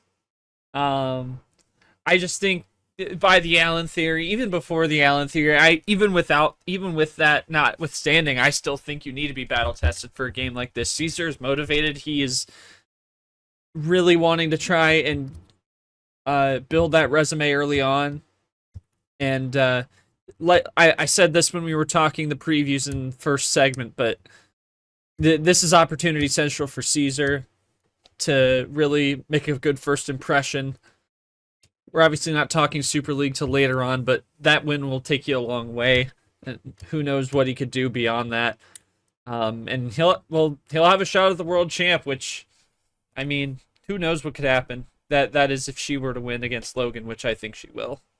Well, if that happens, that's going to be a lot of respect. I know lots of respect all around, 100%. I know a lot of people don't want to see Ashley keep winning, but at the end of the day, to be the champ, you got to be the champ. Caesar's not that kind of guy. He has a lot of respect for certain people. Oh, absolutely, yes. And even if Chomik wins, right? She and him wanted to play, and there was a lot of respect there. So Ashley's in a good pot of respect. Now, moving over to more of these interesting games, because this is an interesting region. Yepes Leah, Leah's a great story. Don't get me wrong, really is. Yeah. This is Diego Yepes. I just say what you want about the guy. It's March. He's going to show up. He's on a revenge tour. I think he gets it 5-3. I just think for Leah, the problem is with this being a rematch, it makes the game a lot different. And when you have a rematch, it becomes more of a situation similar to Lane and Clay, where it's not about who has the best hands, it's about who has the most experience and the adaptation process and who camouflages it the best for the first and second time you play. I think Yepes just has too much in the back pocket. I'm going Yepes 5-3. What do you got? Yeah, I'm sharing the sentiment. As I do think Leah's going to give a fight, and I think it's going to be Leah and 8. But yeah, great story for Leah. Great building blocks to try and work her way back. Definitely. Yeah, Yepes and 8, right? Yepes and 8. Oh yeah, I'm sorry, Yepes and 8. Yeah. Long episode. 80-80 hearing. No. Yeah, Yepes and 8, Leah, great story, great couple wins, and not to discredit anything she's done great, and I think she'll definitely, her stock's already rising. She'll be in a much better spot. 2 wins, that's more than she got all of last year. But yeah, it's Yepes, revenge tour. Still snake bit about not making it to Athens to defend his title in 23, so from 23. So yeah, and it'll be a big opportunity. He'll be on, whoever wins this one will be on the road for the final. This is a hard one to predict. This is a tough game. God. I have to go with the CPU, of course. That's how it works. I'm going to go Cap 5-4, and this is, I can pick the score line a little different. That's how it works. I think Cap's not going to win this game in a rout. This is going, unfortunately for Seth, I'm glad he's getting this game, but I just thought back, these guys play quick. Low tides, right? And that's the only thing. With them playing so quick, and it almost becomes you're in a ticking time bomb. When's it going to explode? Every moment will be a crescendo moment in this game. It's going to be cinema. I think Cap gets it done. I just think the experience is enough for Cap to move. And oh my goodness, Cap Yepez round 2 Ugh. for a legend class on Round legend three- in the Elite round- Eight. Round No, 4. round 2. Round what? Oh, round 2 between them. I'm sorry. Yeah. Between these guys, they did a rematch. Yeah. They did a rematch. Cap took care of the first time. Yeah. But it's too good. It's too good. Yeah, it's too good for that, in my opinion, to not have. I'm going with Cap Yepez in the Elite Eight. That's going to be cinema. Give me Cap 5-4. Ghost is going to put up a hell of a fight, though. Oh yeah, hell of a fight. I am completely with the CPU. Or no, wait. Yeah. Yeah. Cap. Yeah, Cap. Yeah, Cap and 9. I think the low tide's going to go a little bit better for him, but it is going to be a close one. No doubt about it. And honestly, I wish I would have that stream over, because yeah, Seth likes the strategy. I like the fast play-by-play. Honest to God. Yeah, because you have less dead air to fill. That's exactly Yeah, exactly. You don't gotta lie to me. You don't gotta lie. It's okay. Hey, I can say I enjoy the action too. Okay. Nice. Oh my God. He really enjoyed it. Fill 20 minutes. Come on. All joking aside, there was that MGR game. I had to do a 20-minute pregame. I didn't even mention that.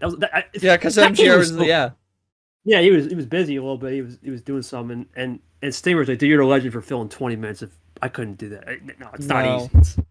You ran out of things to say, yeah. Seth and I were the only two guys that probably could, but I don't even know if Seth could, because he doesn't even know the lore of this place. So but you never know. We'll see. All right, so that would be Yepez Cap. We're both agreeing. This one, look, Andy's a really good player. Nick's a good player. I'm going with the CPU with the upset. I think the CPU is looking at Nick as a guy that's been more battle tested, and here's why. Andy's won 4-1, 4-1, but the thing is, he beat a light switch end and had a lot of card luck against Stack. Nick had to go through the gauntlet that was Seth Cole, and despite the Plan A wins, he had a little bit more in terms of the rookie pace with Jenna playing a little slower. He's seen everything. I think because he's seen all the pace management. Give me a Nick in a 5-3. What do you got?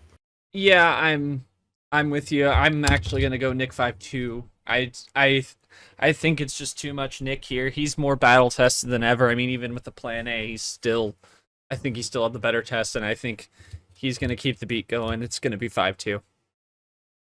Couple last ones here. This was a rematch, literally T5. First rematch, I believe, in league history where we've had 2 consecutive regular season tournaments. So from last year, 24, the space, we throw it to the hardwood.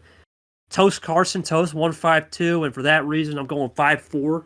I think Carson is that good in March. I think he has something in March. And Toaster Guy is going to continue on this crikey show of just win you're in, surviving rants, be that Jimmy V. And we get the rematch of Toaster Nick in Masquerade May from 2024. I believe it was round 2. Gonna be a good one. I think Crikey, man, he's just a different player, man. He's hard to figure out. As much as I like K Money, I think Toaster Guy's money on this one. What do you think? Yeah, I think he's money as well. Carson's gonna give him a fight, but I think it's a 5-4 for Toast. The Crikey Man crack show is going to continue, and I think, although Carson's going to make a good first impression, it's just a matter of whether he can keep it going the rest of the way. And the last game, because of course Lane's on. KT Stink can't make a prediction, obviously. I did pick Lane prior. What's that? I did pick Lane prior, though. Yes, CPU had Lane 5-4. I think that was banger on the money. I think I would have thought he would have gone an 8, but good old CPU, man. I mean, yeah. But this one's a great game. Sting, last year when he first came into the league, I knew he had respect, but he's kind of a goofball. I think he's mature, an extra year of life experience on him. He was 14 now. He's still a young guy, but at the end of the day, I have a lot of respect for the guy compared to, let's say, maybe when he first joined. I think what he's done is he's evolved his game. I said famously after the drip game, see you in Vegas. I should have said Reno because it's closer to Reno. But point is for Sting, I wish you the best, man. It's going to be a good one. I always keep my cards close to my chest in terms of a podcast or anything when it comes to style or anything. Right. So I'm going to say best of luck to him. May the best man win and get the insane Houdini train that is Lane next round. That's all I got. What was your prediction? Yeah, too much KT. I mean, props to Sting for doing. He did what he needed to do. Got the upset early on. Well, not the upset, but like, he didn't. Camaro did the upset for him over Sanford. I think Sanford would be here if it weren't for Camaro winning. If I'm perfectly honest, but robbed of that one. But still, I think Sting was writing himself off last night as we were talking about this region, and I'm just like, well, I mean, I'm not gonna say you're officially out of it, but you're out of it in my book. 5-2 KT gets it done. Sting, good first tournament. Go back to the drawing board. All right, that's going to do it. What a show. We took about 3 hours. I think someone said about 3 hours. That's where we're at. Right? 3:04 right now. Holy moly. Yeah, well, the chapters are going to be good. We had a great segment of D2 is short, great round recaps, great expectations. Rookie expectations was fantastic. Talking about the league. Got to do this again, man. I know. Gotta love having good conversation with you. We got to do it again, 100%. I know I'm never going to say that. G's a great for a podcast. I've always said G's great on the pod, right? Thank you for giving us this chance, G. But we got to run this back another time. Maybe yes. Maybe when you get close. Well, I shouldn't say. I forgot. You guys are both in college. Final exams suck. But maybe this summer. We'll do a special one. Yeah. But G will be back. He'll be back. He'll recap the round of 16, and then we'll go. Now, usually after the Elite Eight, we do an Elite Eight. Then we're done. We'll recap the whole tournament. But we'll see how it goes. Thanks to Short. Check us out everywhere, YouTube, all that. And we got to catch a flight to League Night. So we'll see you at League Night for 40 minutes if you're watching on YouTube. We catch this when we get this on. It's already happened. It's already happened. Yeah, it's already happened when you're watching. So we have to catch a flight to League Night. But thank you guys for coming out. Appreciate it, Short. And have a great night, guys. We'll see you back here for a little Elite 8 preview and some D2 as well.